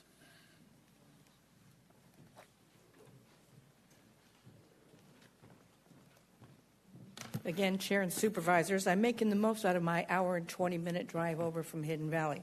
So I'm still Robin Davis, and I'm still from Hidden Valley. Normally, we come here sometimes to register a complaint, but this time I want to thank the Board of Supervisors, the Pinal County Development Service Department, and to acknowledge a county employee. I'd like the supervisors to know how thankful we were for the recent community cleanup held in Hidden Valley last weekend. It was very much needed, and by the video that Rich presented, you can see that the long lines and the long wait, that it was really a huge success. I'd like to thank Brandon Yeoman in the Development Services Department for organizing a great event. He was very helpful each time I called him, so a big shout out to him and give that man a raise. I'd like to thank Supervisor Vitiello for all his help and support in this. Although he's the new kid on the block, and this was his first dump days, as we call them, he was in there helping unload trucks and got a first hand at how this worked and the number of the people that actually use this service. 701 vehicles at last count from Brandon passed through this event. He is proving that he cares about the unincorporated areas of his district, so thanks, Rich, for getting in there and getting dirty. There are known dump sites around Hidden Valley. Some have been there for years. A small group of us decided to do something about them and have been cleaning up and staging the larger items for the dump days. Just in Hidden Valley, I pulled out 200 tires and several trailer loads of dumped furniture. We hope to change the attitude of people living there and deterring others from coming into our neighborhood and dumping with the county's Adopt a Road program. I'd like to acknowledge Jim Cochran and Bree Chatham, Austin and Jasmine Nelson, Karen Adams, Marla Villa, my husband Gary and myself, whom we will all make sure this does not happen again. There are others, and I'm sorry I don't have their names yet. The bad news is that it continues. The day after the dump, 2 piles of trash were found. We must find a way to catch these people and have them prosecuted. The bad part is that if we don't see them do it, there's nothing we can do about it. There needs to be easier ways to prosecute them and stiffer penalties when convicted. So in closing, we like our area just the way it is, and we're working very hard to make it cleaner and better. Thank you. Thank you. Mike Fowler.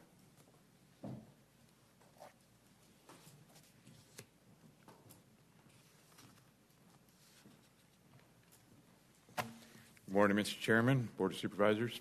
My name is Mike Fowler. I was very excited when Mr. Miller ran for office because being a United States Marine, I knew that integrity mattered to him. So I went over and I met with him and I kind of interviewed him, see what he's made of, because not everybody's who they really are. And I asked him question after question about himself, and he never answered them. Every time I talked to him, he spoke not about himself and not about what he would do, but about the needs of others, repeatedly. And I realized that his 20 years in the Marine Corps had honed him, and he was forged by honor, integrity, and most importantly in a leader, compassion. He thought of others before himself. I was stunned by that. I expected it, because that's what we expect in the Marine Corps. But he embodied it to a level I find rare. And so my years in the Marine Corps and then as a military contractor, I was most impressed by this man. So he gained my full support, and I went out and helped him get elected, and I voted for him. And then I was pretty excited because I see that he went hammer and tong after child predators. Outstanding. That's the kind of guy I like to see. That's law enforcement. That's justice. Because as Marines, we get mislabeled as killers and aggressive, but what we really are, deep down, is men of justice and authenticity. At least that's what they try to make us into. We don't all bend to that. And I saw that Mr. Miller was doing good work in this. And then I read in the paper, what we call the paper these days, internet article, from Mr. Matthews, that there's a problem with him, and the Board of Supervisors is kind of standing in his way. And I hope to God that is not the case. It says here, critics argue this move will constitute a voter mandate subversion, as Mr. Miller, democratically elected to serve as a county attorney with special statutory responsibilities, include providing legal counsel to the county, seeking outside counsel, which I don't think is always wrong. Of course you can have outside counsel from time to time, if it's special, limited. Without clear justification, well, that's a problem. Undermines the electoral mandate and nullifies the choice made by the voters. So I'm here to state that I hope that is not the case, that there's any undermining. I want to make sure that the Board of Supervisors give Mr. Miller his full support, their full support to Mr. Miller. Thank you very much, sirs. Appreciate you listening. David Moulton.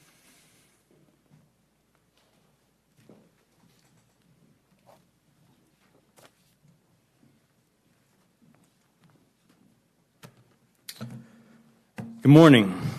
Wow. On March 20th, I submitted clear and compelling evidence of significant criminal procurement violations and financial misconduct involving the Exhibit 1 contract to Richard Mueller in Brad Miller's office. Unlike the past, Brad Miller and his team stepped up, taking immediate action, treating this matter with the seriousness it deserves, and truly serving as a knight in shining armor for Pinal County taxpayers. Meanwhile, rather than supporting our newly elected county attorney, some on the board appeared more focused on undermining Brad Miller's attempting to restructure or weaken the county attorney's office before he officially takes charge. This raises a serious question. Why the sudden panic? Is it because Brad Miller isn't afraid to hold people accountable? This Exhibit 1 issue, where County Manager Leo Liu and Finance Director Lori Pruitt approved massively inflated prices like a single HDMI cable that cost taxpayers $541, a clear violation, misuse of public monies. This is ARS 35301, which is a felony. It is just the tip of the iceberg. The Board of Supervisors who signed off on this are potentially guilty of bid rigging, ARS 132602, and abuse of office emergency meeting misuse, ARS 38-231. Leo Liu and Lori Pruitt, you should resign immediately. If $17 cables, you're spending $541 of our money, you don't deserve to have this job. Furthermore, you have given us contaminated wastewater being pumped back into our aquifers, Your mismanagement of Prop 416 and 417 has led to over $80 million of taxpayer money now sitting in unused and misallocated.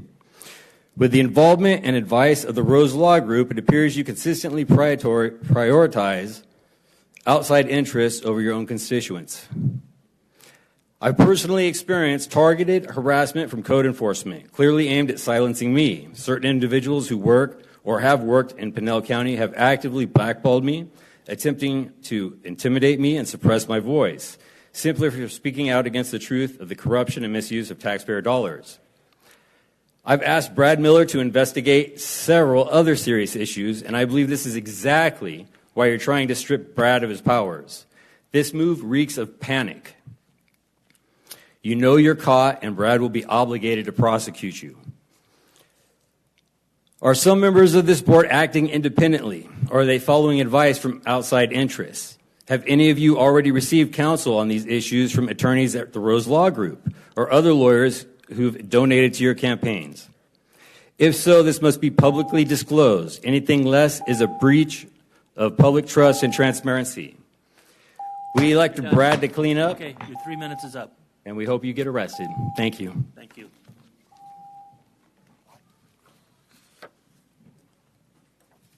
Sophia Colas?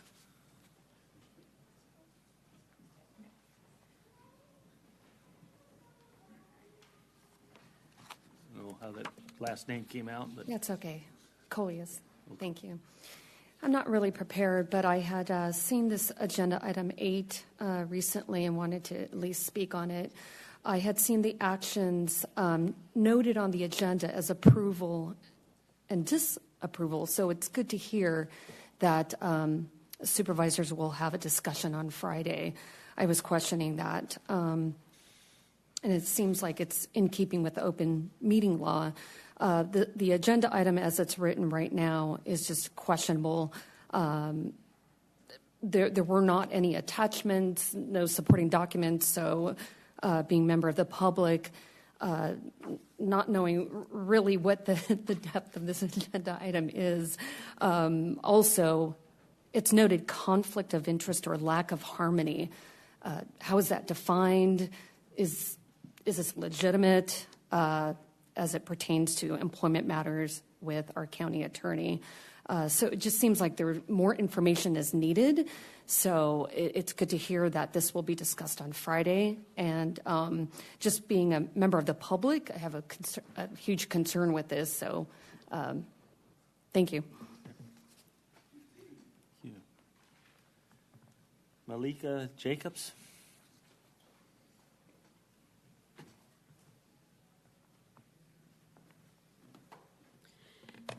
Chairman of the Board and Board of Supervisors, Melissa Jacobs, Pinal County resident. I just wanted to speak about my support for Brad Miller's election. I don't know the man personally. I did notice no attachments, like Sophia said. So I would like the example, or at least some kind of description of what the issue was. You know, did he take your lunch? Was it the code compliance at the that was, you know, there was a Facebook discussion about code compliance issues, like just some kind of example of what it was. Maybe you could give to the public before Friday's meeting, because in one of the Arizona Revised Statutes, number 38-431.09, it says, provide information reasonably necessary to inform the public about this item. So before pursuing outside counsel, can more collaborative approaches be implemented, such as establishing clear communication protocols or structured conflict resolution processes that respect both offices? Some type of mediation. I know the Board of Supervisors has certain code of conducts, like look for areas of agreement before differences, and if you have a personal issue with a member of the board, go to that member directly and not to the community or staff first. So it would be great if you can use your resources within Pinal County. I know there's a conciliation court for families. I'm sure they have guidelines on mediation. Maybe you can come up with a code of conduct between you and the county attorney. My concern is an environment of hostility. I don't know how it is for him. Or if one of you perhaps disagreed with each other, would you seek outside counsel? So this is a concern because nobody wants to go to work and have that hostile environment. You want to have a good relationship between all your colleagues, and I think that's important to move forward. And the definition of an attorney is an advocate for one side. A mediator remains objective. And the whole point of this is to have a solution acceptable to everyone. In a compromise, neither party is completely satisfied, but the point is to be productive and move forward with other problems with the county. Thank you. I think it's Michelle Sparron. You can help us out with the enunciation. Sparrow, like the bird. Sparrow, okay. Yeah. Good morning, Chairman and Board of Supervisors. I'm perplexed by the board's intention to circumvent the elected county attorney, Brad Miller, and engage in external legal counsel. To my knowledge, the rationale behind this decision has not been explicitly communicated prior to this public meeting, and so we have been left to ponder the possible justifications, which does not allow us to prepare for public comment appropriately. But regardless of any potential reasons, it bears reminding that the people have elected both the Board of Supervisors and the county attorney. Our tax dollars fund the salaries of both entities, and the proposed action suggests a disregard for the democratic process. We elected Mr. Miller to serve as legal counsel, and we expect the board to respect this decision. Anyone hired and paid by the board to provide independent legal counsel would inherently serve the interests of those who hired them and not necessarily the public interest.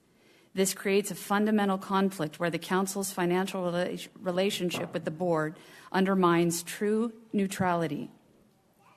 Unlike the elected county attorney who has a direct mandate from voters to represent the broader public interest, outside counsel's primary loyalty would be contractually bound to the board members who control their compensation and contract renewal. This creates an incentive structure that prioritizes pleasing their employers rather than providing truly objective legal guidance. The inherent power dynamic of the employer-employee relationship makes genuine independence impossible, regardless of ethical intentions, and this arrangement risks creating an echo chamber where legal advice reinforces the board's existing positions rather than providing impartial counsel based solely on legal merit. Thank you.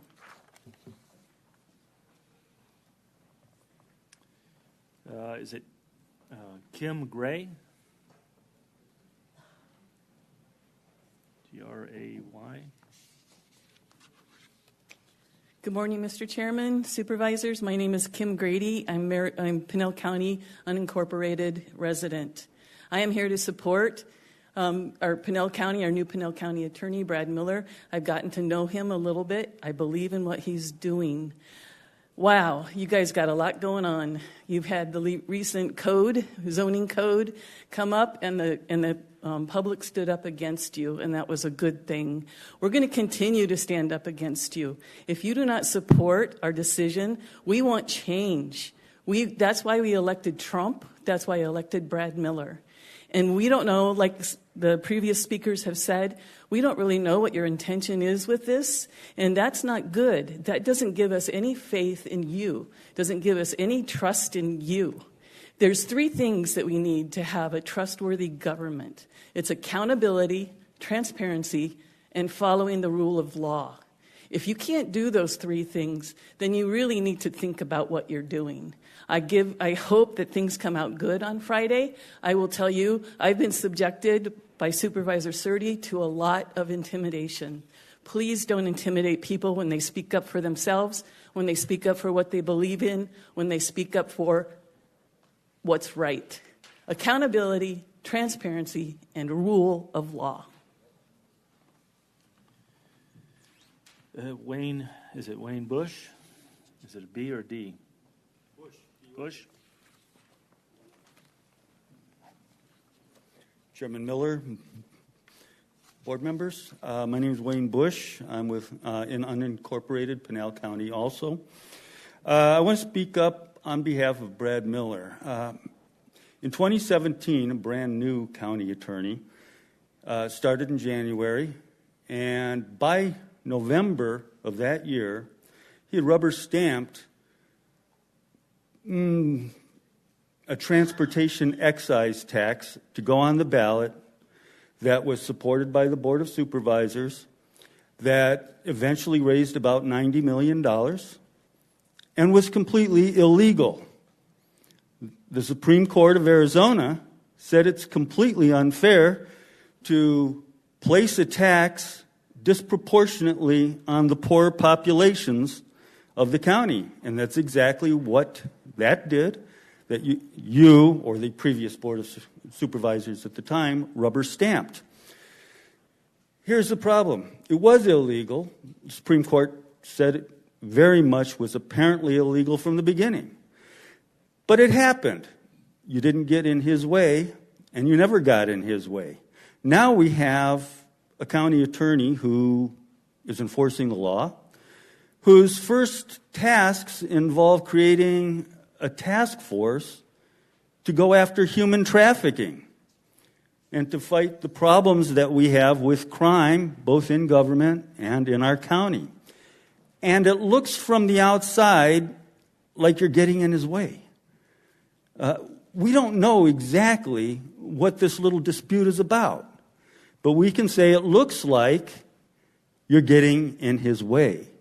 He's elected by us. We put that other county attorney out for a reason. We don't want a rubber stamp in here that does whatever the Board of Supervisors wants him to do. We want a county attorney that stands up to crime, to our state aggressive AG when that's necessary, and to you all. So thank you for listening. Please let Brad do his job. Gene, is it Gidden? Gidin? Gene? It looks like Gene. Okay. He pops in. Thomas Sevilla? Thomas?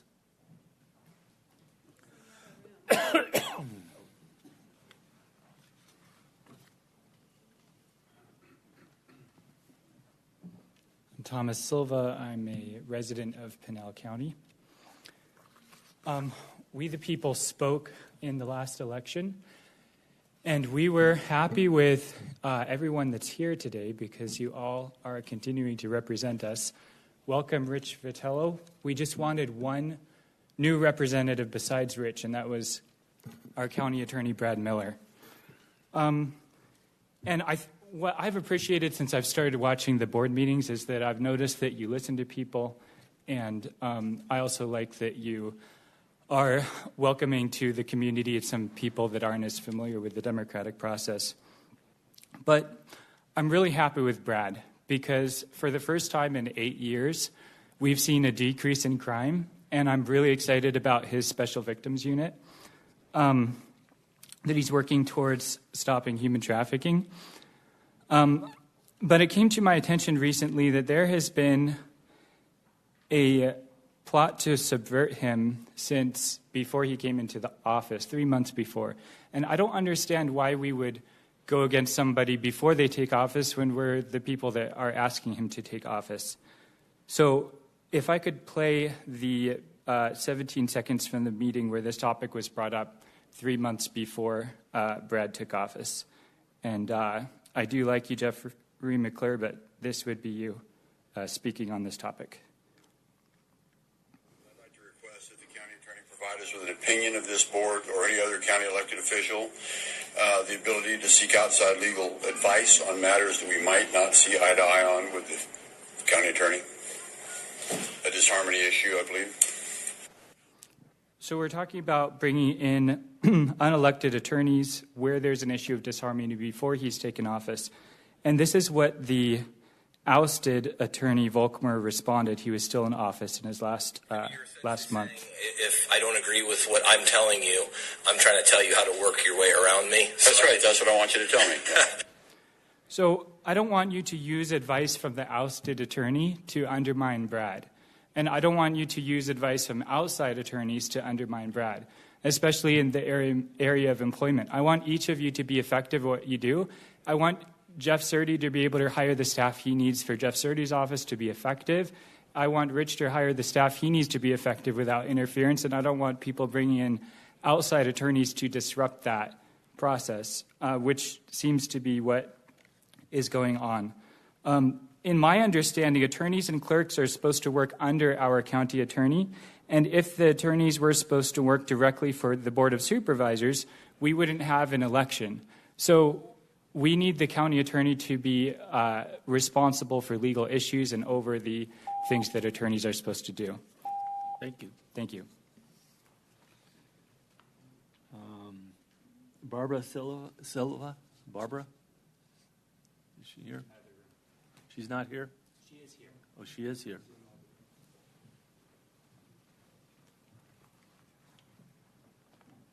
Good morning, Chairman, Board of Supervisors. Thank you very much for what you do. We appreciate you and your work. I would like to say a lot of us Give us your name. Give us your name. Oh, I'm sorry. My name is Barbara Silva. I live in Pinal County. So as I was saying, a lot of us came this morning to address an issue that we're concerned about regarding Brad Miller. And when we were discussing this at the breakfast table with our family, we have 6 children, my 10-year-old son said, "Oh, what do you think is going to happen? You know, they're probably going to kick it down the road like they always do." And I thought, oh, that's, as a 10-year-old speaking.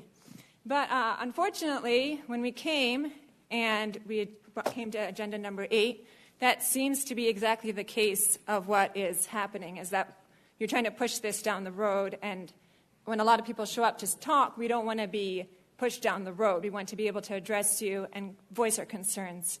So that's why we're coming up to say we elected Brad Miller. We want him to be able to do his job. I have a good friend who applied to work for Brad Miller. Brad Miller really wanted him to work for him. He thought he would be a good candidate. And I won't go into the details, but there was a lot of incompetency in the way that his application was handled. And from my speaking to him, it seemed to me like it would be easier to apply to McDonald's than to apply to work for the county attorney because of all the incompetence that happened along the way. So I would like to ask that you please ensure that our elected officials are able to do their jobs, that they're able to hire the individuals who are competent, who can serve them in the capacities that they need them to serve in the same way that we would want you to be able to have your staff whom you feel comfortable with working for you. Thank you very much for your time. We appreciate it. Andrew Hastings.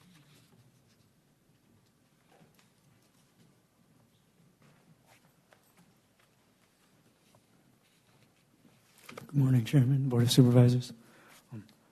I'm also here to speak on behalf of Brad Miller. I note, as everyone else has noted, the vagaries and the difference between Article 8 and the other articles, how something as momentous as hiring other attorneys, something as momentous as interfering with the work, potentially interfering with the work of the county attorney's office and an elected official, is the only item that I see here that has no discussion involved. And it was the only item that was postponed with no discussion. I also note the language used is extremely bendable and extremely flexible. And I think it's very appropriate that one of the earlier speakers brought up her experience with an exchange student who was lived through the communist Cultural Revolution. And I'm sure anyone who has studied history is very familiar with how language has been used, vagaries in language can be used to justify any sort of action and to look for when you're looking for something as vague as disharmony, when you're purporting to investigate something as vague as disharmony, you can really bring up anything you want to justify it. There's no formal investigation. There's no nothing certain about it. You can bend it to whatever you want it to be. So just looking at this and seeing what has transpired, as a new resident, Andrew Hastings of Pinal County, I'm sorry, I forgot to mention that. I'm also very concerned about a conflict of interest between this outside counsel and Brad Miller's office, despite, ironically, the potential conflict of interest, which is very vague, being the purpose of this. So just saying, it doesn't look good.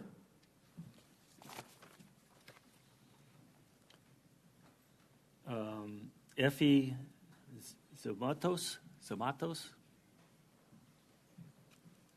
Sure, I'm butchered that name. Good morning. My name is Effie Zisimatos, and I'm a resident of Pinal County for about 16 years now. I saw many, if not all of you, at the Brad Miller open house last Friday. I hope you enjoyed networking with everybody, and I hope you enjoyed the gourmet food. Specifically, Mr. Vitiello, I've helped many people, encourage them to vote for you. So I'm here to just say that as an elected official, Brad Miller has the right, he has the responsibility, and therefore the authority to hire and fire whoever he wants in order to meet his administration's objectives and fulfill his oaths. And all of you here have taken oaths too, and oaths are very important. We're held to oaths. We must always remember that it is we, the people, who elected Brad Miller and not the Board of Supervisors.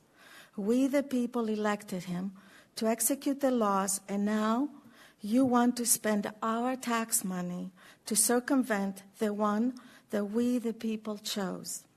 In doing so, you're disenfranchising, cannot pronounce the word, the people at the risk of them disenfranchising you at the next election. I plead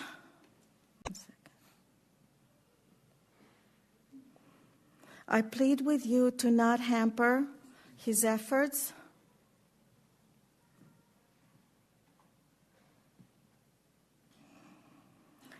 his ability to do his job. In closing, honorable supervisors, I humbly ask you to be honorable yourselves and to treat the elected Mr. Miller the way you would like to be treated. Let him do his job.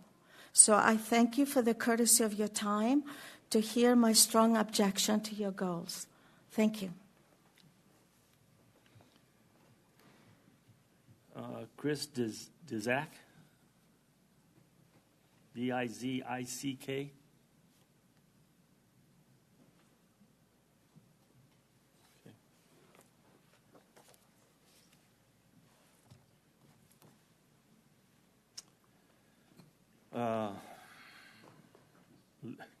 Is it Leon? L-U-O-M? P-A-P? Help me out with that name. I'm sorry. My name is Jan Pap. I'm a resident of Pinal County. Thank you for the opportunity to speak. Just wanted to bring up a few comments regarding retaining outside counsel. I think it's fiscally irresponsible because it's creating duplicative legal services. These services represent an unjustified expense of taxpayer funds during challenging economic times when resources could be directed towards addressing pressing community needs. Also, I urge you to follow the already established protocols. I didn't see any evidence has been presented that the board attempted any internal resolution processes, mediation, or followed their own bylaws regarding dispute resolution before seeking this extraordinary remedy, which is bringing outside counsel. The Board of Supervisors also creates a situation of statutory authority conflict because it is creating parallel legal authority, which directly conflicts with Arizona law designating the county attorney as legal advisor to the board. Considering all the above, I urge the Board of Supervisors to pull and disapprove retaining outside counsel.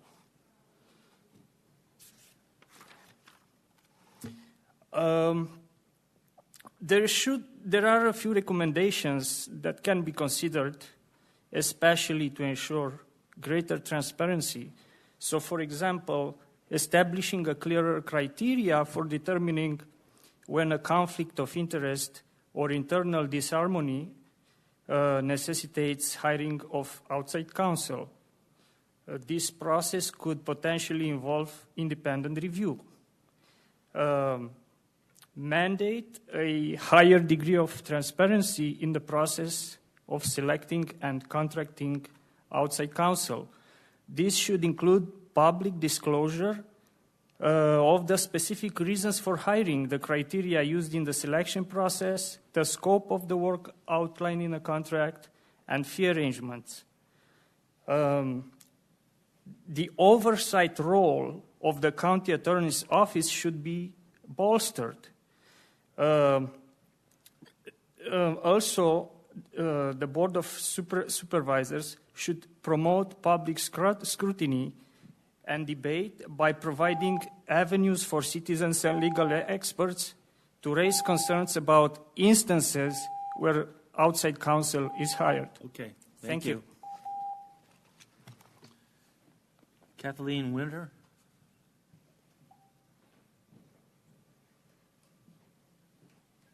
Kathleen.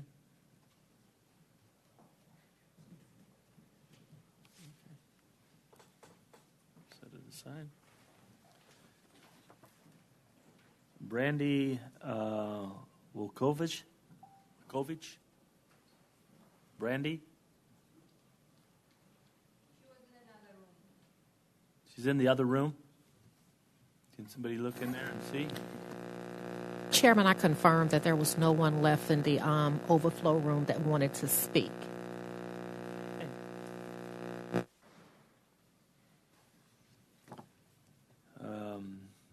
Kathleen Sway, S-A-W-A-Y.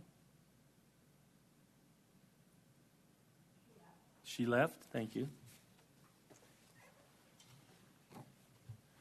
Thomas Baldwin.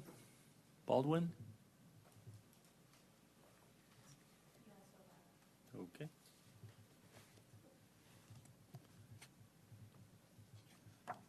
Demetrios Mirokopoulos.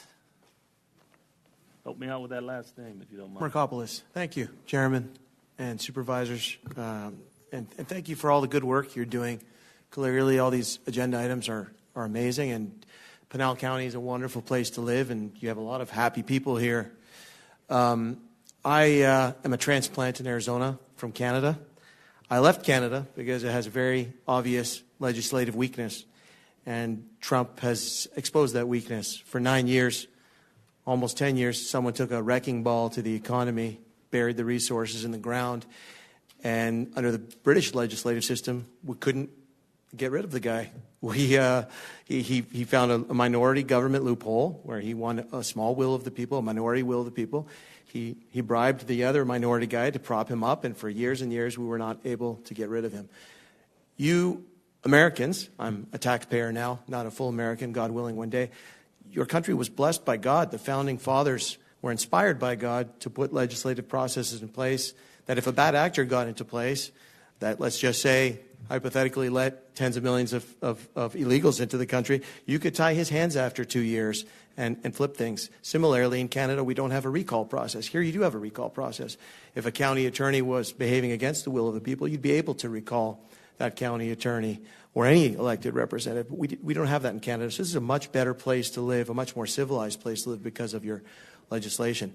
This is a beautiful county to live, but I find myself here twice in the matter of months because of a bit of a curveball, a legislative curveball that's been thrown our way. I want to reiterate all the support for Brad Miller that you heard previous to today. I'm a really happy member of this community. I started a business to gain a visa to stay here for 5 years.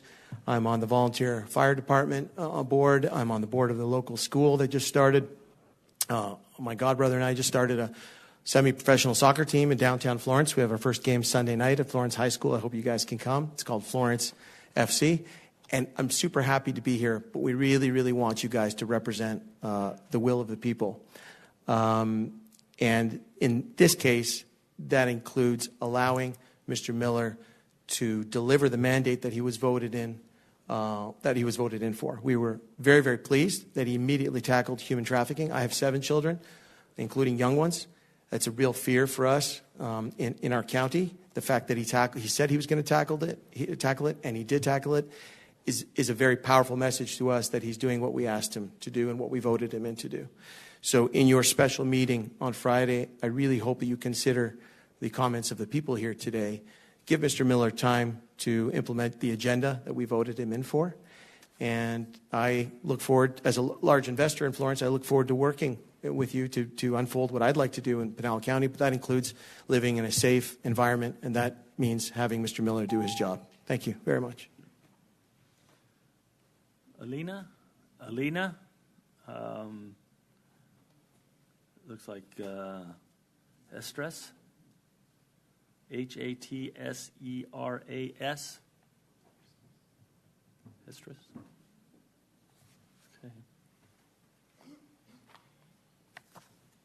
Maran Arm.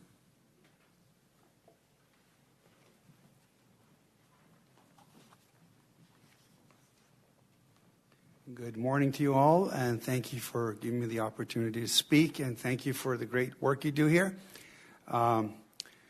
I, too, ran away and took shelter here in beautiful Florence.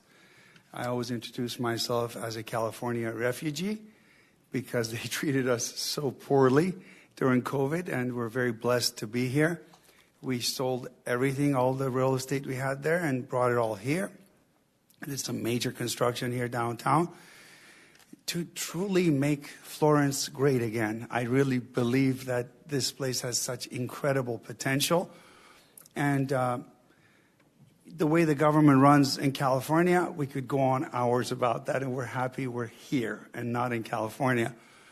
But I don't know much about politics. I'm a business guy, more involved in mortgages and real estate and all of that. But I will say that from my point of view, if you vote in a county attorney, the people have voted. I don't see the point in hiring outside counsel. And I don't think I'm allowed to ask you the question, but I would like to know, like, why? If we've voted for a county attorney, then let him do the job. And if he doesn't do the job well, like Demetrius just said, you deal with that. So I just respectfully want to voice my opinion and full support for Brad Miller. He's a good man, knows what he's doing. And I respectfully ask to have this proposal number 8, whatever you call it, removed, or, just make sure that it doesn't get approved, because I think the voters have spoken and they have voted him in, and I don't respectfully see a need for, hiring outside counsel. I see I'm under my 3 minutes, so I want to keep it short. Thank you so much for your time. Appreciate it. I have no more cards in hand that have been submitted to the clerk, but it doesn't require a card. So is there anybody from the public that would like to speak? No, I don't know what happened to my card. Okay. I don't know either. Good morning, still morning. My name is Irene Golan. I live in Florence. And I wanted to chime in here. I know a lot of things have been said about the item number 8 that has been dropped off the agenda. And I recognize that you will not be able to respond to my comments now, and a lot of questions that I may pose will be sort of rhetorical, but hopefully you will consider those questions and file away my comments when time comes for you to discuss and further consider this question. So I see a lot of problems that have been named already with this item, proposed item number 8.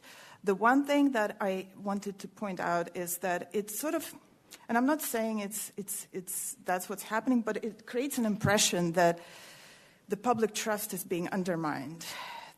When the board, it looks like the board is trying to circumvent around the elected official. And that sort of creates a big question in my head. What about the county government? Does it even make sense in this context? That's issue number one. Then the next thing that it prompts me is to step away and think, I know there have been very little information circulated about this item, but the one thing that comes to mind, what is this requirement of harmony? Does it come? I'm sorry, I'm very badly prepared, and I'm not a lawyer. I'm just a person, resident with a vote. That's all I have. But I don't understand, is this requirement for harmony, is it coming from some kind of code of conduct of the county officials, or where does it come? Why is the lack of harmony a problem per se? Because I think we know the way human society works, that a little bit of conflict can be healthy and sometimes it's necessary to expose problems and resolve problems. So is there a requirement that there should be harmony? I'm just wondering, because that wasn't clear from what was published. And then, so lastly, I want you to consider all this, and what Brad Miller is doing, and we've heard about a lot of it, is I have 2 daughters, so a lot of what he's doing in the fighting the crime, is close to home to me because I have teenage daughters. I'm always wary about this situation. So, to me, it doesn't look like he's doing a bad job. If he is, then maybe we could find a more collaborative way to resolve problems, if there are any problems between the Board of Supervisors and the county attorney, so that he can do his job while cooperating with you and not disturbing each other. Basically, can we please try to find an amiable way to solve this situation other than just resorting to an outside counsel? Thank you for your attention. Anyone else from the? No.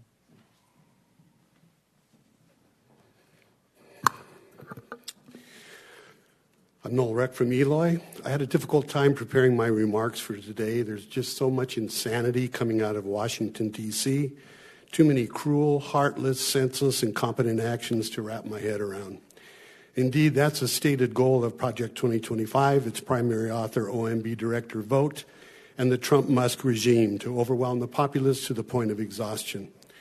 Part of my exhaustion comes from an email I sent to the board and Sheriff Teeple asking for clarification on agendizing a response from Sheriff Teeple and County Attorney Miller regarding my concerns about the FAIR organization and possible connections to the county, something similar to calling on County Recorder Lewis to report on election issues and topics. That email has gone unanswered. Today, I again ask for that clarification. You have my email, you know how to contact me, and with common courtesy and professionalism, I would expect that you will. In the meantime, I look forward to an upcoming meeting where county departments will report out on the ramifications of the DOGE cuts and policies of the Trump-Musk regime, something I've been asking for months. Monday was Cesar Chavez Day. Whether you know of him or not, I encourage you to find meaning in his day by pulling up his biography, telling the story of his fight for the Bracero farm workers and against the dreaded El Cortito short-handed hoe. Then view videos of the backbreaking work farm workers still engage in today. Finally, put the two together towards fostering empathy and eliminating indiscriminate antipathy to those who bring much to our nation today.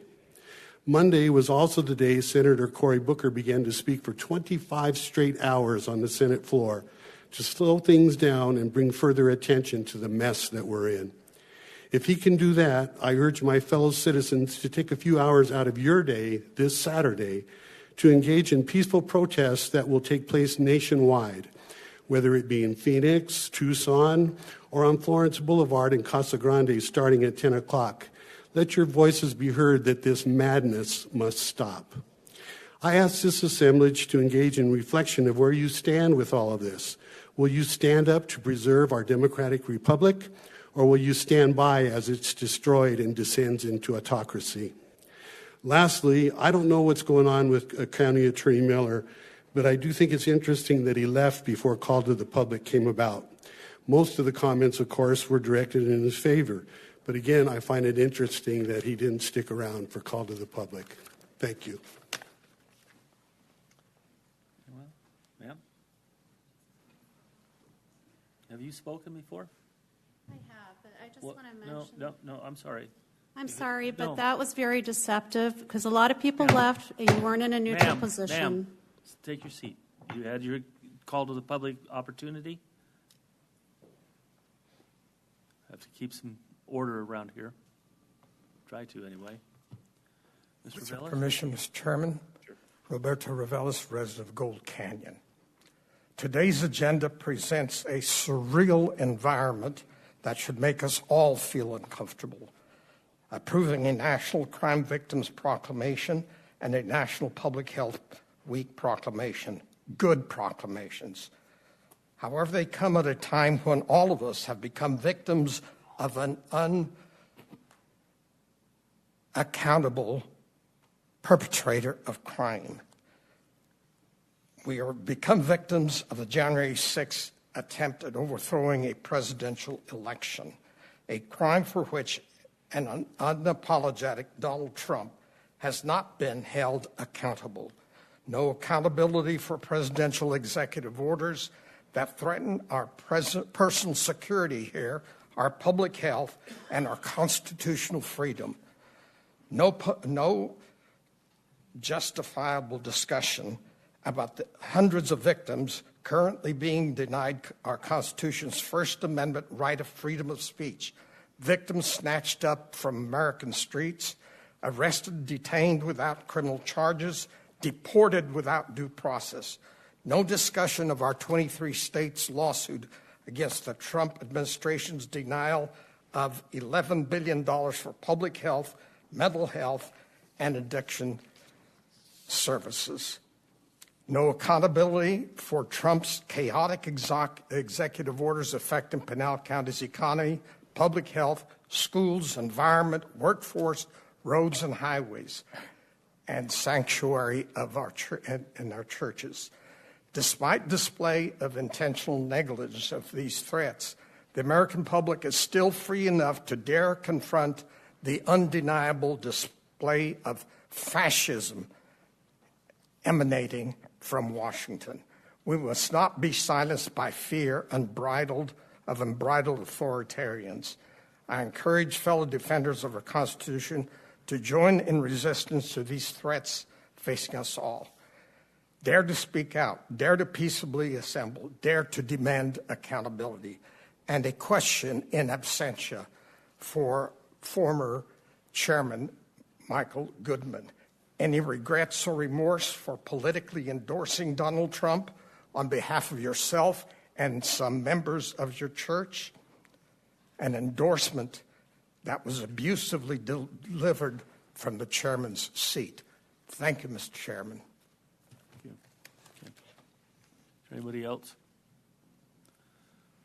Okay, we'll move on. We have item 13, but does the board need a break by chance? A couple minutes. We're going to recess for about 5 minutes. Okay, let's come back to order. I believe we're on item 13, which does have a public hearing, but do we have a presentation from somebody at Planning and Zoning? Running short on public. Good morning, Chairman, member of the board. My name is Valentin Panchenko. I'm planner with Development Services, and here to present to you case BZ-PD-015-24, which is for Compson and Cantera Senior Living. This is a major planned area development amendment to allow a partially two-story building in place of the previously approved one-story structure, maintaining the same maximum allowed height of 36 feet. It's also aimed to update, enhance the development standards to the planned area development book and approve a new amended planned area development overlay district according to the code requirements in case of amending the ordinance stipulation. The applicant, representative of the owner, was here today, but he needed to catch up the flight back to Texas just like 20 minutes ago, and he needed to catch up that flight. So he was present here today. He was ready to answer board questions, but because of those circumstances, he needed to leave. Here's a map of the proximity of location for that site. It's north of Alcantara. It's located in the intersection of East Combs Road and North Alcantara Drive in Santan Valley area. Here's the vicinity map. Here's aerial map. It's not developed yet. Here's the case map with zoning. Next to that, you can see that to the south it's a Queen Creek territory, and to the east it's residential area. To the north it's industrial buffer zone, and to the west it's also multifamily residence zone. The main request here is to update previously approved ordinance stipulation. Previous stipulation mentioned that there was approved one-story building, and the request to update it with two-story building. Here is. May I just ask a quick question? Sure. Can you back up one slide? So previously, it was approved in 21 here that it would be a one-story building with 36 feet in height. Now we're a two-story building, still 36 feet in height. So Correct. nothing has technically Correct. changed. Okay, thank you. But because code require, if there are any amendment to the stipulation, you need to go with the same procedure. Okay. That good? You good? Yeah, I'm good, thank you. Proceed. Here was approved concept site plan. You see one story, the footprint for one-story building. Here is a proposed updated concept plan for partially two-story building. They have this part memory care block. It still will be one-story building, but the footprint was reduced.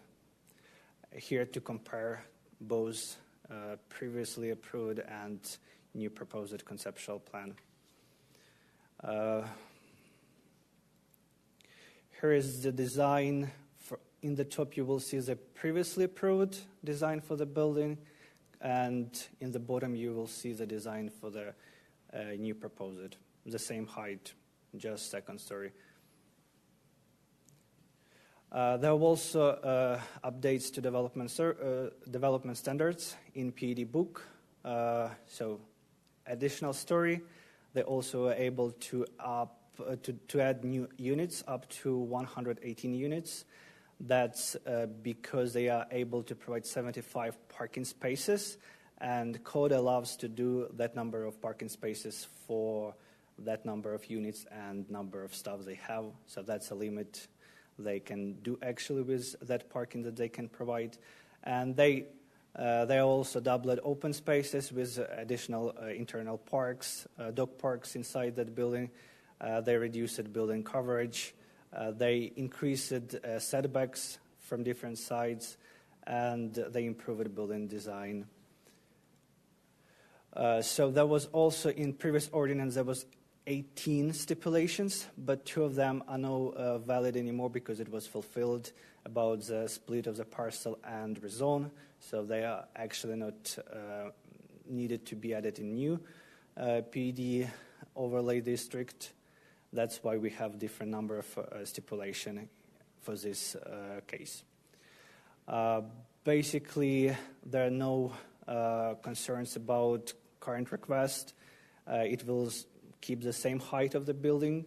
It added additional story for just like design and architecture, and they added additional units, which also justified by increased number of parking spaces, but it does not influence the general density of the place. Here's just a picture of postings. Here's a view for west east, south north. And there is no public comments received as of today as well. And Planning and Zoning Commission recommended approval for this case with an added stipulation of approval for a total of 17 stipulation. The Planning and Zoning Commission added stipulation 17, all roof mounted equipment to be screened from public view. An applicant was agreed during the meeting that they will fulfill that stipulation because they were already planned to do so. Yeah. Mr. Chair, I have a question. I think Supervisor Vitiello has a question as well. Okay. But could we go back to the overhead view of the site plan? That one, yes, thank you. So now there's homes to the east here, are there not? Yeah, to here, Mm-hmm. to the east. And none of them complained about having a second-story structure next to them? No complaint has been received. They have setbacks 73, how can I see? 70. Well, I was just curious. I mean, because on the other side of this property to the west, it's open land, and I think there's not a school, but I can't remember what was going there. It's zoned as Private land. residence. It's multi-residence. It's multi-resident? Yeah, so that. I was going to say, 'cause if it was commercial property, if they flipped the property, then it wouldn't affect anybody on that side that have a one-story building. But that's only my observation. So They still have huge setbacks here, and they even increased setback to the west. They increased that setback here. So you can see setback here and setback in new proposed one. They increased that. They have landscaping around, and it was basically approved previously already. Oh, I agree. I'm just surprised after hearing some other places in the county that say, "Oh my gosh, there's a two-story building going up within 200 feet of us," that nobody complained here. So just that's it. That's my and super. Well, mine was going to be the same question. Can you go back to the slide where it shows the road? Because out of all those, nobody showed up for the meeting. You mean this one or? Go back this to one? the live pictures. Okay, live picture. Yeah, Okay. yeah, right there. Yeah. So nobody showed up in the neighborhood? No. Nobody, No, okay. no one. So if this is here, is there going to be a light in and out of this area? So, A traffic light? Or is... so I think there's a light at the school to the east. as I understand, there a plan to do a road here. Uh-huh. And it will accommodate also the parcel to the north of the site as well. So there will be a traffic light at that intersection? Yeah, I believe that because there are north in Cantera Drive here to the south, and its entrance to Cantera complex. So yeah, it will be a crossroad here as well. Like there will be intersection. Can you go back to one of those other live pictures from the road because I think so that light will not affect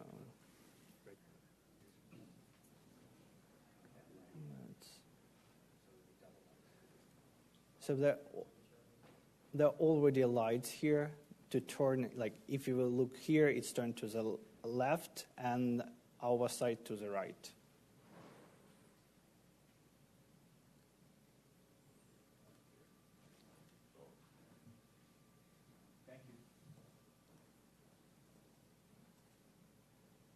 Any other questions?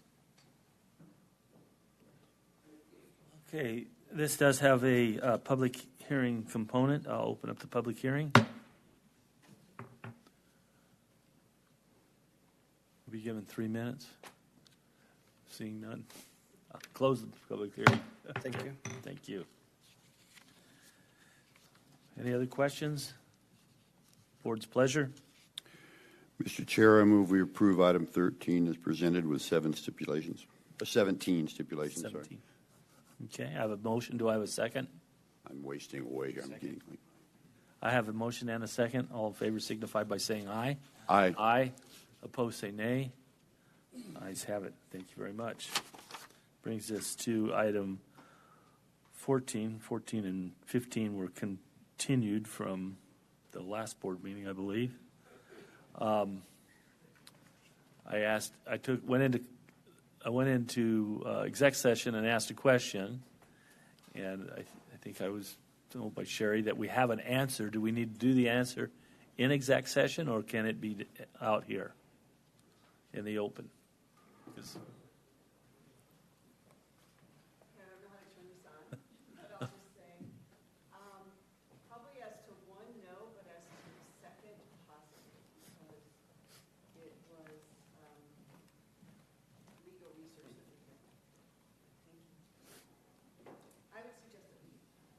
okay, and I'll take your advice on that.